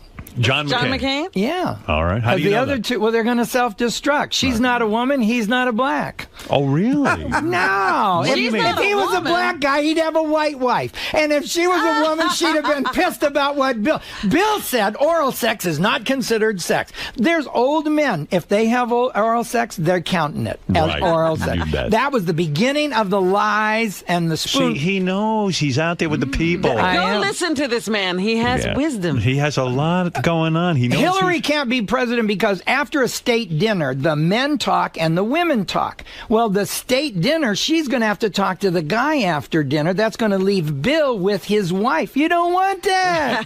Gallagher, you've said it all, and you've said it well. Gallagher, sir. Yeah. You ripped basically every comedian from Letterman to Jim Carrey in there. They're not really comedians. They're comic actors or hosts. So what do you think really separates your act from theirs? Like I'm going to go do a show tonight with dynamics that will have a beginning and a middle and an end and will entertain people to their face in reality. That's hard. They don't want to do it. That's why they kick down and get a talk show or a sitcom, because that's easier than this. This is the hard job. This is really being a comic. So you think you're basically the real deal? You give a thorough, comprehensive comedy I went to Idaho before I came here. I'm the only comedian in Idaho, I think. I've done 3 shows in the Upper Peninsula of Michigan. I don't think anybody's been up there. I was in Houghton. They have pasties. It's a bunch of meat in a bread thing. They bring it to me to smash. I was there for the snow festival. Who's going to go there in snow to Upper Michigan? Huh? So you're really out there in the trenches. Is what I am. Now, you came here also to sort of bounce some ideas off of your advisor, Howard. Yeah. Were you satisfied with his reaction? Yeah, he gets it. He gets it. Now, did it give you a little bit further direction as he tweaked some of your ideas? Well, I think they're going to call into the show, and that's what's going to make the ideas happen now. We're going to affect the world. I think radio is the best when it helps a community to be together, just like the internet does. It's a billboard, and you have to come up with the party ideas. You have to say, we're pitching a party, would you like to come, leave your name? And then they join in. That's what radio is all about. It brings people together. And this place is truly the pinnacle of that. Can't get any higher than Howard. All right. Well, thanks for stopping by, Gallagher. And I'm the former owner of the big escort agency, New York Confidential. I'm pretty sure I'm here to talk about Elliot Spitzer, what a $5,000 an hour call girl is like, expensive escort agencies, and anything that Howard would like to talk about. So you're going to give Howard some really good insight into this world, so to speak. Absolutely. If anyone could give insight into this world, it would probably be me. All right. Looking forward to it, Jason. Thanks. This guy called us yesterday. His name is Jason Itzler. I said, hey, bring him in. He was busted by I guess he's still the governor, by Governor Elliot Spitzer for a prostitution ring. Jason Itzler spent 2.5 years in prison for running a call girl ring. Hey, Jason. So you're saying Spitzer shouldn't go to jail? Well, he's just here to gloat. He spent 2.5 years. Look at him, Mr. Pimp Daddy with his fur coat. Hey, Jason, how you doing? Pleasure to meet you, Howard. Nice to meet you. So, Jason, just give us a background. What was the name of your escort service? It was New York Confidential. New York Confidential. And how long were you running this thing? Approximately 2 years. 2 years. How'd you get into that business? You seem like a nice sort of nebbishy guy. I don't understand how you get into something like that. How do you get the girls together? If a guy wants to go into this business? You don't look like the typical pimp. I don't think you're beating women with your shoe. No. How do you get into something like this? Tell me.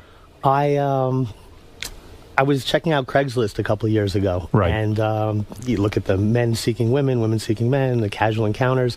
And I noticed all these girls asking for money. It seemed to be a new trend that it was okay to do the escorting thing. Right. And I thought, if there's a new trend, I'm going to jump in early and do very well at it. How old a guy were you when you were doing this? You seem like a young guy. I'm 41 now, thanks. Right. But what were you doing up until then? I was 34. Were you doing a regular job? I went to law school when I was younger, graduated. I'm an attorney. I started a phone sex business in Miami when I started law school. It's weird. I mean, you were an attorney. I mean, you know the laws and stuff. It's you would think you'd all of a sudden you thought asking for money for sex was okay?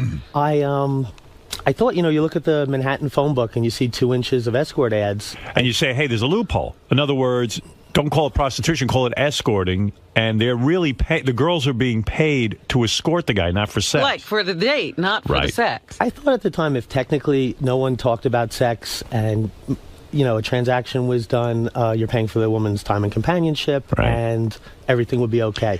Were you doing crappy at the law business? I mean, were you just like kind of not tired of chasing the ambulances? Yeah, I mean, what kind of law were you doing? My dad, growing up, was an attorney, so I never wanted to be an attorney. I didn't know what to do with my life after George Washington University, so I went to law school. Right. So you're a smart guy.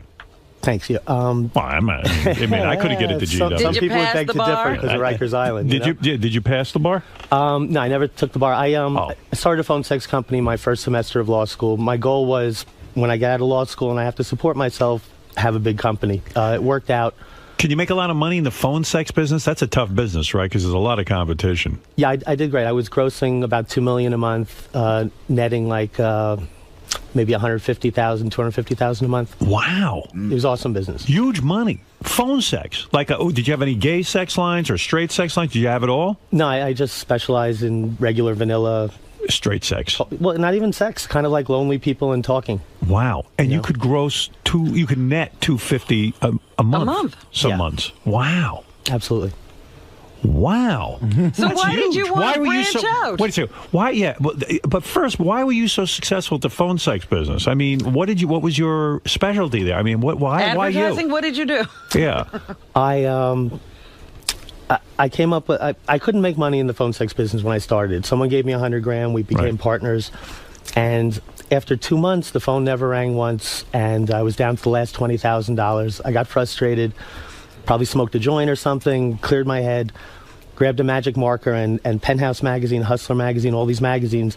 I went through it and I circled every ad that maybe I would call because my phone never rang for 2 months. Right. So I'm thinking, well, what would get me to pick up the phone? Right. And I realized, maybe because I'm Jewish, I don't know, but every ad that said the word free, I circled. Right. So if I was led to believe I was getting something for nothing, I would pick up the phone, theoretically. Right. I put that into practice, and I grossed $400,000 immediately that month. Right, because you give a little something for free, get people hooked in, and then they pay. Yeah, exactly. All right. Are you into phone sex? Do you enjoy it yourself? I never made a phone sex call when I started the business. I was watching these late night commercials. Remember years ago there were late night talk line commercials? Yeah, the party lines. And they were $4.99 a minute or $5 a minute. And I said to myself, $5 a minute times 60 minutes is $300. What the heck do these girls get paid to do this? I bumped into a girl at a Solid Gold, one of the strip clubs down there. She said she did phone sex part-time. I said, well, what do they pay you? And she said $10 an hour. And I knew I had to get into that business because the difference between $10 and $300, there's a little room for error and still make a living. You're not kidding. And so, tell me the truth about phone sex for a second. Isn't it true that when you call a chick on phone sex, sometimes it's a guy? Well, no. I didn't think you were going to say that. They're almost always fat and ugly. Right. Because their fantasy is to be this beautiful girl that they are on the phone. Right. Hot chicks don't really know how to give good phone sex. Fat chicks do. Yeah. They're like, oh, give it to me, and all that kind of stuff. But they're never dudes. But they're never dudes? No. I mean, I can't vouch for the whole country, but mine were never dudes. You never use dudes? I don't see any reason to use a guy. Okay. Yeah, there's enough women who'll do it. Now, did you do all the auditions for the girls? You'd have to, check them out and see if they could do phone sex, right? Yeah, what I would do is spin around in my office chair, not look at them, and say, where did you go to high school? What did you study? How old are you? So I could just hear the voice and not be influenced by what they actually look like. Right. And then that's how it works. So if you're making that much money in phone sex, which is legal, why go to the call Dark girl side. thing? I guess it just was it greed? I mean, you said I could make more. Life has its ups and downs. I made a lot of money with the phone sex from the age of 22 to 30. I was, I don't know if it's too... I was factoring my receivables in my business. I would gross a certain amount of money, and a bank would forward me my money quicker, and I paid ridiculous interest. Tried to get rid of this relationship at some point. Got in a fight with a person much wealthier than I, worth hundreds of millions of dollars, and I lost $20 million of net worth at the age of 30. You lost $20 million. I'm not sure I understand why you lost all this money. I mean, if you're making the money, you put it in the bank. I think he was living the high life, and he was borrowing against what his future earnings would be. You were living above your means. Is that fair to say? Well, I was spending about $150,000 a month on lifestyle throughout my 20s. What were you spending it on? It was within my. I had an Aston Martin. Right. I had a couple homes. I never let anyone pick up the tab when I took people to dinner. Right. It adds up. You were the man. I was having a great time. Yeah. Right. Okay. All right. So you get into the call girl business. And what was the name of your business again? New York Confidential. New York Confidential. And you became like the biggest guy around, right? Yeah. So Spitzer, our governor, who now you're smiling now because he put you in prison for 2.5 years. He was the guy, right? It does strike me. All you had to do was give him a couple of freebies. Isn't it weird to you that our governor would go after a prostitution ring when he himself is into prostitutes? Like, you think he'd say to himself, "Look, I'm not going. I could look into a million things today. I'm not going to look into a." I don't even think that's a ring." crime. Yeah, I mean, isn't it? What do you make of that? That the governor went after you? I I mean, I have a good sense of humor, so I think it's funny in a way. I mean, this guy, it was such a ridiculously overzealous prosecutor, and basically, if you watch interviews of him over the years and his wife, he's basically talking about, I live up to a higher standard, so should you. So, I mean, he's a hypocrite. He's a terrible hypocrite. Yes. What he did is not terrible. Guys do it all the time. It's no big deal. Right. But the fact that he, with that attitude of his, did this is disgusting and bothers people. But it is hysterical. Eventually, people will laugh. Did you know anything about him using prostitutes? You didn't have. There was nothing in the industry. Oh, believe me, if he about knew, him? he would have used it. Yeah, but I'm just saying, how did this guy keep it so quiet? Yeah, how did the governor think he was going to keep this quiet? And explain to me how these transactions worked. He'd had to pay you guys. He'd have to pay a guy in cash, I guess, right, for his prostitute. Nobody's going to take a Also, check. have you thought about who would charge the governor of New York? Like, don't you give that guy freebies? Do you think they knew he was the governor? They probably didn't know. That's a good point. I don't know. Yeah, I mean, if you didn't know, this is why the governor probably has to resign. If you had the governor as a client, you would give him freebies forever, because then you have him by the balls, right? Yeah, a little bit. Yeah, I mean, you got him in your back pocket. Did you have high-profile, Johns? I did, and I thought that nothing bad could happen to me because I was given these freebies left and right. But did you have like judges and who'd you have? No, like what kind of clout did they have? Had any politicians? A little bit. I really had like wealthy people from across America and people with like maybe prestigious positions at foundations or this or that on top of being wealthy, self-made people. Right. A lot of these prostitutes, I'm talking about the high-end prostitutes, the ones that get $1,000 an hour. Is that what you were basically charging, $1,000 an hour? $1,000 to $2,000 an hour with a 2 or 3 hour minimum. Right. So these are girls earning big money. A lot of them are famous, aren't they? Some of them have appeared on television. Some of them are high-priced models. Is that true? I think they'd like you to believe that. Maybe occasionally they're high-priced models. For the most part, no. No, But they're just pretty girls. The only famous ones would be the porn stars, right? That used to work for these porn star agencies. And the chicks are super hot, right? Oh, I mean, for $1,000, $2,000, $3,000 an hour, she better be, or you're not going to come back. Right. So they're tens. And where do you find the girls? Yeah. How do you get a 10 to come work for you? I mean, how do you spot them? How do you get? Well, first of all, you don't have a. They don't come after you. Like a 10 doesn't say, I want to be a hooker or an escort or something like that. Right. You've got to somehow meet the girl, casually talk to her about it. And, I mean, it doesn't sound so nice, but try it once, see if you like it. Right. Go on a date with this guy. Yeah. See how things go. If you feel like having sex with him, have it with him, and that kind of thing, right? So, do you send them out with a trusted client, or who do you send them with? The guys that can afford $2,000 an hour with a 2 hour minimum, girls really like guys like this. They're generous, they're movers and shakers. Right. Generally, I don't know. All my clients were fairly good looking and cool. Maybe that's one of the attributes that helps you become successful. I don't know. Right, so they were attracted to the powerful guys. They all made comments that the guys that they were seeing through New York Confidential were a lot hotter than the guys they were hooking up with on their own. Right. So you begin to develop a business. How many women did you have working for you? At the end, when I got in trouble, I think I had about 120. Wow. And with the 120 women, you're what making... What is the general schedule? Well, now you're making a fortune, right? Like you went from making $250,000 net and $250,000. What were you making at your best year at this? Well, it wasn't anything like the phone sex money. That was much better. Really? Oh God, yeah. And I didn't have to work. The phone sex business, I signed paychecks for 5 hours a week. I didn't even have to show up. Wow. It was like a vending machine. So this was a worse job.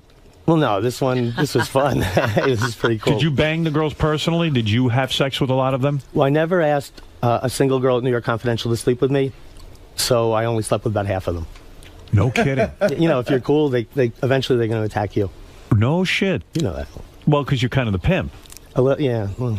Oh man! And when a girl is good to you, what was their schedule like? Because I think women would like to know if this is really a good industry to get into. Yeah, because Beth told me, boy, I've been doing the wrong industry for a lot of years. When she read $5,000, she goes, What's man, I could have been an earner. I said, well, yeah, I might put you out on the street. So a girl, how many times a day does she bang a guy? Like once, twice, three? These are really nice, classy girls, and I think I treated them beautifully. Considering what I was doing for a living. 1 or 2 appointments a day at the most, maybe 2 or 3 days a week working. Wow. No kidding. That's a nice schedule. Yeah. What do you think, Robin? I might go into this. What could Robin earn? Let's be honest. Can she Robin? she got the big titties? She does No, have- don't sell them. I think we could do something on eBay with Robin. And she's famous. Pulling millions, maybe Yeah. do a charity thing. I don't know. So you get into the business. It's paying well. Why do you think you were targeted? Was it that you were too successful? I had lawyers that filled me with a false sense of confidence. Right. One of them, may he rest in peace, was a dear friend of mine, and really filled me with confidence that I was going to be fine, and I could almost be a flamboyant kind of show-off. So you went too high profile. Is that what it is? Way too high profile. I did these titanium business cards that they say ended up on Bloomberg's desk. I don't know if that's true. And I did half-page, really loud ads in the back of New York Magazine. Waving a flag, come get me. Yeah. You stuck out like a sore thumb. Yeah. Did anyone warn you and say, listen, I think they're looking at you? I started shooting a reality show about New York Confidential for VH1. And at that point, I think everyone was like, what the hell is Jason doing? Right, because didn't you call yourself the king of all pimps? I think I did joking around. I didn't really want to be known as that. Right, but anyway, so when did you first learn that Governor Spitzer was looking into you? Like, you probably weren't even He was aware the of Attorney Elliot. General at the time, Yeah, right? you probably weren't that aware of Elliot Spitzer, right? Until he started going after you. Well, how could you not be aware of Elliot Spitzer in New York? Right. No, I mean, it came from left field. I didn't know they were investigating me, or I didn't know any of this was going to happen. What do? They knock on your door one day and say, hey, we're investigating you? Well, New York Confidential was all wired up with cameras that you could monitor the business from any PC anywhere. Right. So they broke in with probably like 30 officers, raided the place. I wasn't there, though. I was somewhere else. One of my employees saw it on TV, called me up and said, you don't want to go to work today. When you got word, did you shit your pants? I probably, I mean, it's a couple of years ago now, but yeah, maybe. And when you get word that, hey, they're, what do? They say, hey, you got to show up because we're going to arrest you? Well, I was, after they raided my place, my attorneys told me to lay low for a little while, so I hid in a nice suite in the Gansevoort Hotel for about a week. Okay. And then did you say to yourself, did you have a moment, like an epiphany, and go, you know what, I'm not in this business anymore. If you let me out of this, I'm leaving the business. Did you say that? Did you Did pray? you make a vow? Did you pray? I went to check out of the hotel, and when they were giving me back the credit card, two big Irish officers picked me up off the ground and carried me away, and that was the end of my freedom. That was it? Yeah. You never saw the light of day for 2.5 years after that? Right. And how long after the two Irish officers pick you up do you go to trial and then you are convicted? How long does that take? Well, I never went to trial. I took a plea bargain eventually. Oh, you did? Okay. But it took 2 years to take a plea bargain. Wow. 2 years you were in jail just to get the plea bargain going. And then those 2 years count as part of your sentence? They ended up giving me 1.5 years as a punishment. Yes. But I didn't really get the paperwork signed until it was 2.5 years into it. Oh, wow. So you got did out. more time than you got sentenced. I guess they owe me a year. No shit. But Now, they don't what- look at it that way. You should commit a crime that only has a year. and, Right. Yeah, you're owed some time. I want to find out what prison's like for you because you seem like a kind of mild-mannered dude, and I can't imagine how you survived in there. But the fact of the matter is you were so successful at pimping out these broads. One of the reasons I heard was because whenever you look at these ads in the paper, Robin, for these escorts, they always have a picture of a beautiful girl. And Right. 9 times out of 10, that's like a lingerie model or something. Yeah, that's not a girl working Yeah. for the agency. You vowed to your clients that whenever you put an ad in the paper, it was in the actual girls that you might be getting, right? Absolutely. And also, I was delivering the ultimate girlfriend experience, GFE. You're familiar with that? No. Yeah, I told you about that. You can have, Right. like in Vegas, you can get she's like your girlfriend for the weekend. Yeah, because Artie goes to hookers all the time, and he said that In Vegas. Yes, only in Vegas. Like that means something. Yeah. In Of Vegas. course it does. I mean, I'm not out of control. But you say Spitzer. What did you pay for the weekend to have a girlfriend? Like this girl hung out with him the whole weekend. And acted like a girlfriend. And she was his girlfriend. Yeah, we came to dinner and she spoke when spoken to, like broads used to be. That cost me $3,000. $3,000. Yeah. That's pretty cheap, right? For a whole weekend? $3,000 for how many hours? Well, she was with me the whole weekend. She slept in my room, and Friday and Saturday, and I left Sunday. Was she a quality girl or? Yeah. Well, I mean, she wasn't a 10, but she was like Was she 7? Yeah, A hard 7? like a sexy, something sexy about her. I was attracted to her, Okay. But I know what you're saying. She wasn't a 10, no. Yeah, you're saying a 10 for the weekend. What How was, much does that cost? so you were selling the ultimate girlfriend experience, as you call it. I should tell you what that is. Yeah, go ahead. It's kissing, hugging, love, affection. Like the girl is totally acting like she's head over heels with you and you're her boyfriend. Oh, did you get that, Artie? Oh, yeah. You know, it's a much nicer experience than with the girl who says, don't kiss me, or gives a guy a stiff arm or whatnot. It's like Yeah, much kind of the nicer. opposite of that. Did the women ever sit you down and say, look, just between us, because, and by the way, we're talking to Jason Itzler, and he has a matchmaking website, which I'll talk to him about. Another kind of... It's called DNAdiamonds.com. And I'll get to DNAdiamonds.com. Like Millionaire Matchmaker, not the old stuff. But Jason, did the girls ever sit down and say, you know, I just did Ultimate Girlfriend. I was with a guy I couldn't stand. You know, I had to kiss him and his breath stunk and he was just fucking gross. How does a girl, how do they get through that? I mean, do you ever coach them and say, listen, this is how you do it? Think of the money. I told them, I said, if you show up and the guy's really fat or smells or he's weird, come up with a lame excuse and I'll back you up and get the hell out of there. Don't take his money. Okay. And if you're in the middle of it and something happens, like you're just grossed out once again or whatever you just said, right, give them the damn money back and get the hell out of there. Right. No girl ever denied a client the whole time, and no girl ever walked out. When it's like $2,000 an hour, 2-hour minimum, and if you keep the guy each hour, it's ticking at $2,000. Right. I don't know. The girls really, I guess the money really gets them hyped up. None of them ever came to you crying and saying, oh my God. I can't do this. I can't do this. I can't fuck these guys anymore. Thank God, no. And thank God no one's parents ever came to me and said, my daughter works for you. How do you feel about yourself? I never had to face that. Now, did you ever have to deal with mafiosa types, like where they came, like you started to get very, very successful with this? Did anybody in the mob ever come to you and say, listen, pal, you're pimping, you know, this is used to be our thing? Yeah, one day I got a scary phone call from a guy from the Cavalcanti crime family out of New Jersey. Whatever that is. That's what the Sopranos are based on. Yeah, by the way. exactly, yeah. Based on the Sopranos. That's and, my neighborhood.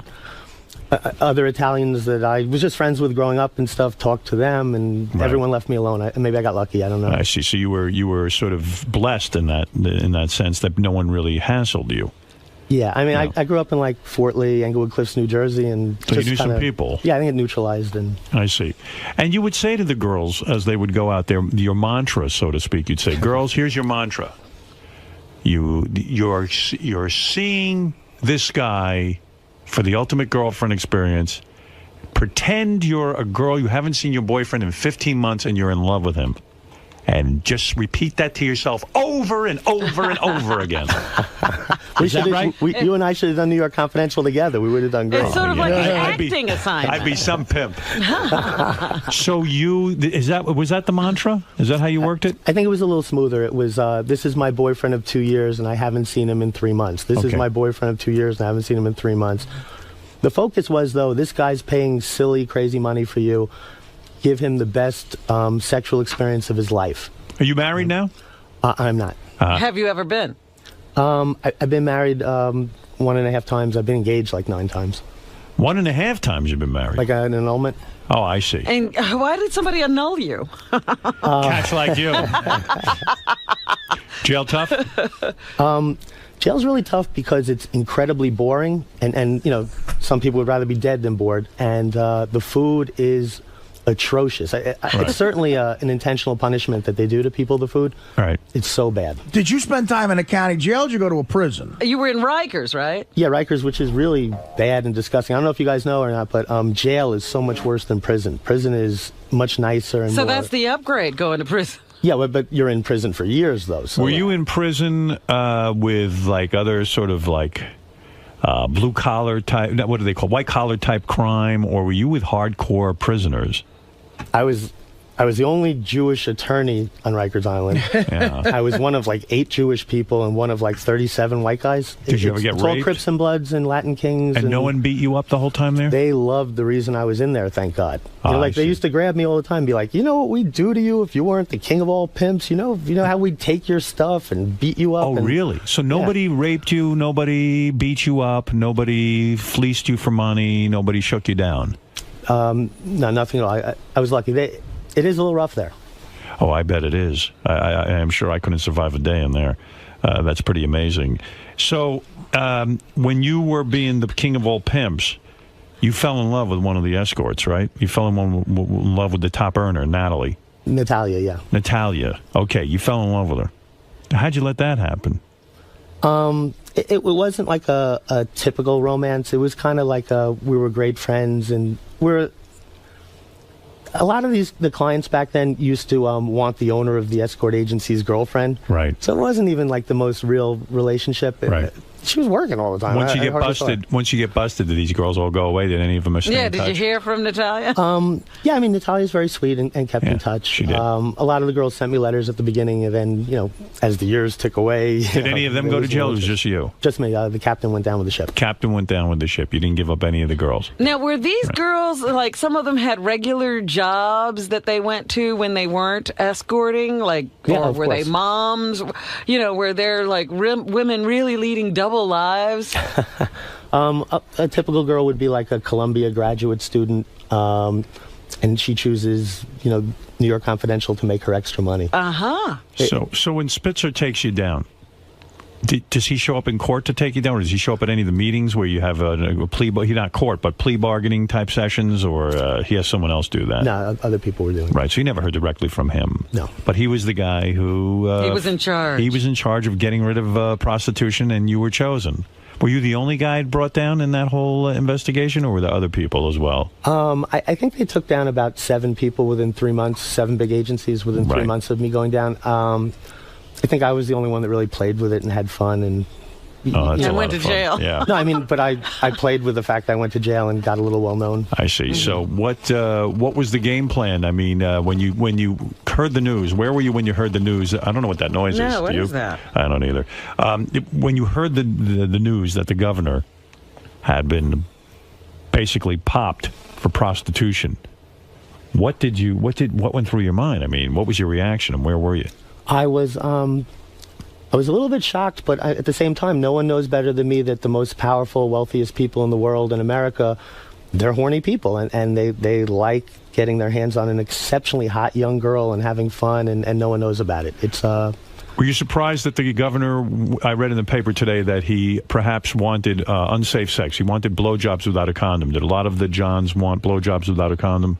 Definitely, absolutely. Yeah, so that's not a... But you didn't provide that? No, nor would the girls really usually give that. If someone knew it's the governor, I would think some girls might make an exception. For the governor, you do that. I mean, come on. I mean, the governor? Well, he's got a lot of pressure. Or if, someone could tip quite a bit of money. Right. You can actually pay people to doff that condom. Yeah, I mean, I would say that every single guy paying this kind of money tries to do it without a condom, the regular sex. They say the governor could be in real big trouble because the transaction occurred, it was a girl in New York being transported to Washington, D.C. For sex. Is that a big problem? I mean, you don't do that in the prostitution business? I think, like, if they want to really build a big case against him, just soliciting a prostitute's not so big. But once they start laying on money laundering, I'm wondering if that's traveling the between headphones. States. I'm sorry, there's a weird noise. Is everyone here? They told me that a lot of times that's when a cell phone rings. Jesse, do you have a cell phone in your pocket by any chance that's ringing? I have the volume up, but I have an iPhone. Let's see. Turn down your iPhone. Maybe that's it. That took care of it, I think. Oh, yeah? I don't know. The hell knows. Turn that thing off. I'm definitely going to turn it off. We're the only radio show that can't have a phone near our equipment. Yeah, don't bring any new technology in here. Yeah, maybe you want to tell the guests ahead of time. Let's see, is that off now? Yeah. Turn it off. There you go. We don't know that that's it, Howard. We're just taking a guess. Yeah, we're taking a guess. People have been in with phones before, but maybe his is a weird frequency. I don't know. What's the frequency, Kenneth? All right, so you, I forget where I was. Now, he said something that's interesting. I find, like, with these broads in Vegas, everything's a negotiation. Like, you get the idea that if you want to do something without a condom, if you want to do this, that, the other thing. You if bring you it want up them, and see what it costs. I mean, they'll say, well, what are you going to do for me? It's sort of an unwritten rule. I mean, I don't know how much they tell the pimp what happens, but that's what I found. Is it appropriate to tip the girl afterwards? They said the governor gave her $4,300, a $300 tip. Artie said you don't have to tip a hooker. Should one tip a hooker? What is the decorum? Yeah. Certainly anyone paying that kind of money for a service that's fairly simple shouldn't have to pay any additional money. Right. But some guys feel like an idiot if they don't tip. So I would say like 30 or 40% of people tip at that price level. And how much are the girls getting of that? $1,000 an hour? They get 50%, half. Okay. I mean, isn't it amazing to you? How could somebody like the governor of New York State think that he's going to get away with this? I mean, it's almost insane, right? And it's now almost a they're death saying wish. that they're going to start grilling his Secret Service people or his Right. state troopers to see what they knew and when they knew. I mean, this is going to be ugly. Seems like a death wish in a way, right? It's self-destructive behavior, right? Right. Absolutely. How often does a Jason client... is certainly aware of that. Yeah. How often does a client fall in love with one? How often does a client fall in love? I'm talking about the Pretty Woman story, where he actually takes the woman out of prostitution and marries her, or Right, that's interesting. It doesn't happen that often. Right. But it happens with the type of girl that you're like, oh my God, is she awesome? Anyone would want, to marry this girl. Right. When you get your hands on a girl like that, people are trying to marry that girl. Has that happened in your business? Guys took them out of And the they business, married a that was it? prostitute. Oh, yeah. I mean, I think if you're doing a very good job, you should be losing girls every now and then to people falling in love. It's almost like a matchmaking service. But now you look at them and you realize that your prostitute is like, a major socialite. Should a guy... Have you ever seen that? Have you ever seen a woman like rise up in social circles because she was a prostitute and she married the guy who was very wealthy, billionaire, and he made her into a society woman? I mean, I think we suspect that happens all the time, but I think they're pretty good and they keep it on the down low. So I haven't really heard that confirmed. I actually think I know of someone who was a former prostitute and married a billionaire and became a very, very sophisticated lady of society. Wow. I actually think I know of one, but these girls it's are not learning. Robin. Please stop with the jokes. I'm not married to a billionaire. Oh, you're not? Okay. So what a fascinating life story. I imagine now, in light of the governor, you are a in-demand kind of guest. Have you been interviewed by anybody? Are you ready to spill your guts with any new details and this kind of thing? What's going on in your life? I like to think I'm a nice person, so if I do know of any old clients, I would never say their names. I see. You're pretty good about that. You protect them.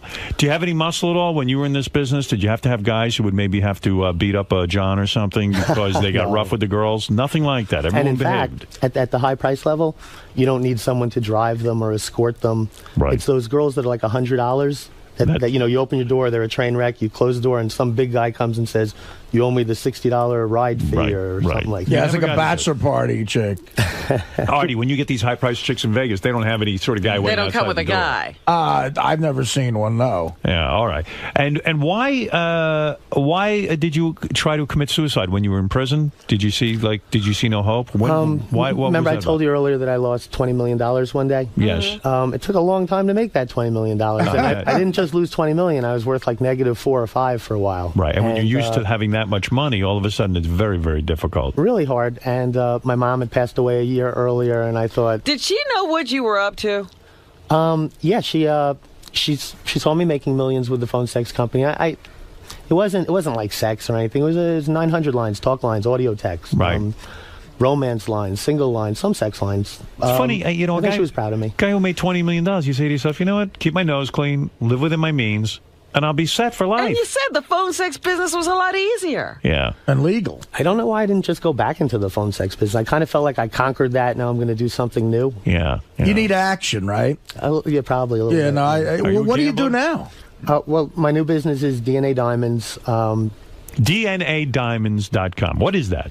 It's going to be the ultimate matchmaking company in America for wealthy guys, of course, who are good-looking and cool and fun and have a great vibe and beautiful guys like women. me, you mean? Actually, yeah. Could you be his first client? He said great vibe. Oh, great vibe. I don't have the great vibe, but I don't have the looks. I want to be... Other than that, I'm the perfect man. I want to be the matchmaker for guys that would never think of going to a matchmaking service. They're too cool. They have their shit too together. Right. But in reality, if I do a good enough job with the girls, I could save them a lot of time and efficiency. And so what you're saying is, with your connections, you know super, super hot girls, not hookers, but super hot girls. Right.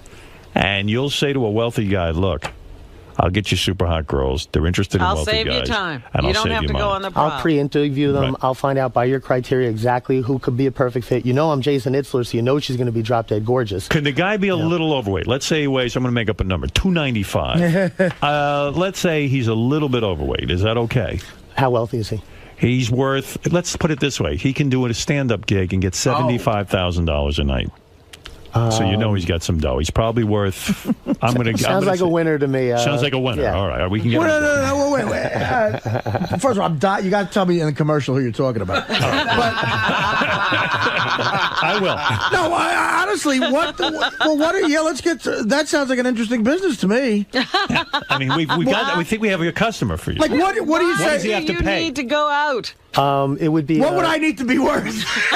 What would he need to be worth? Let's talk. Take a look at him. Stand up and let him look you over. Give me a number. Give me a net worth that I would. Jason, look him over. He's cool. Look at how cool he is. He's cool. All right, he's put on a few pounds. A lot of invitations to great openings. Damn. Yeah, I mean the dude. No, you know what? He's a little overweight. He's got great personality. He's cool, nice looking. It would be fine. I just don't want someone that's like a train wreck that I get terrible word of mouth from the girls of what the heck is. Benji, stand up. Let him look at you. No, Benji has no money. I just wanted him to see a train wreck. Jason giving you the card. Look at that. You're back in business, Jason. A vintage New York. Oh, it is. This is the ones that might ended up on Bloomberg. Oh, that's the titanium. Yeah. So this new business sounds interesting. I think it'll be really fun. Like, hopefully, I'm the guy that's going to put together these superstars into amazing couples and make people ridiculously happy. I'm like a happiness junkie. I'm always in these happy, fun businesses. You're Mr. Party. All right. I like to have. Yeah, he likes to have a good time. I like to have a good. A lot of people like to have a good time. I don't like to have a good time. He does not like good time. So No. When you heard the governor was going away, the man who put you in jail for being a pimp, you were happy, right? You want to know the first thing I felt? What?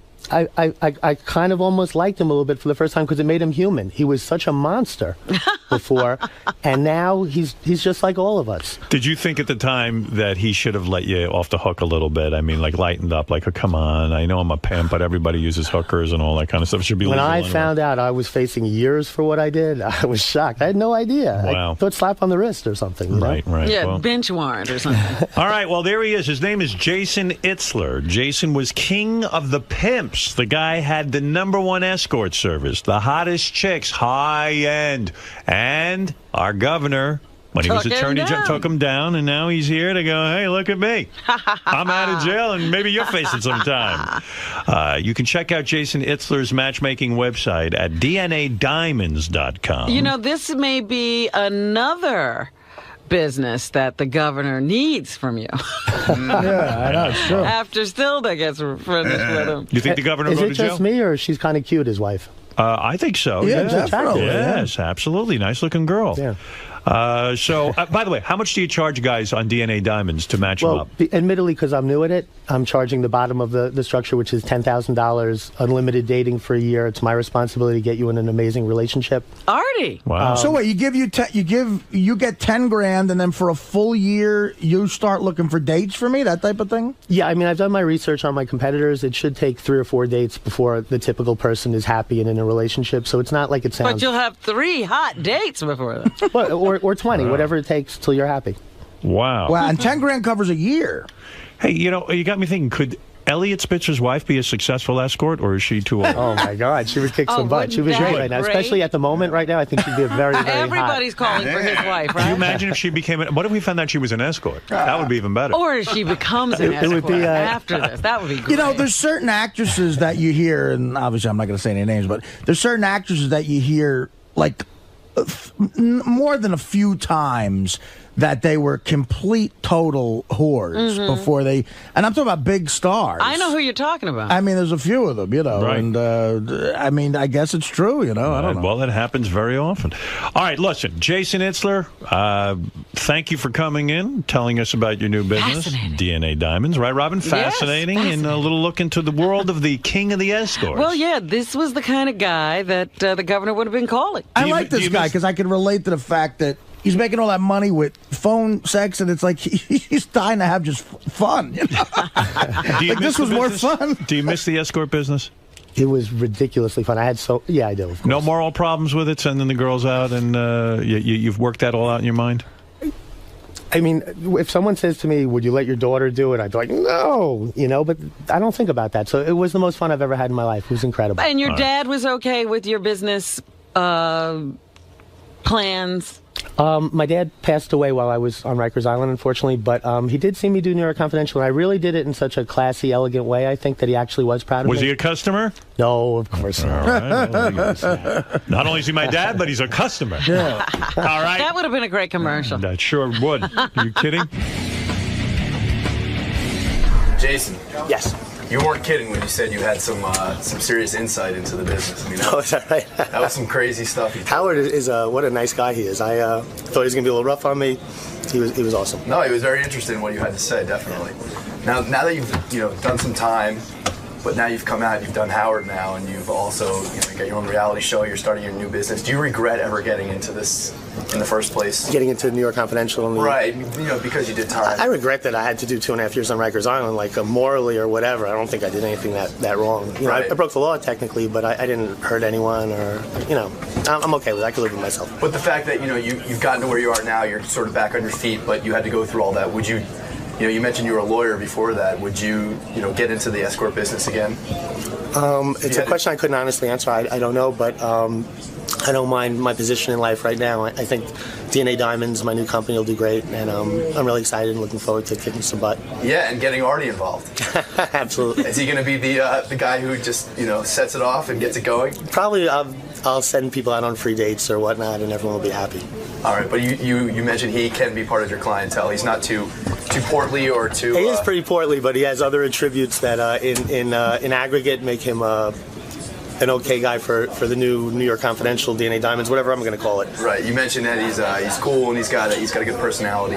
Yeah, absolutely. I'm sure you guys think so too. Absolutely. All right, man. Well, good luck to you.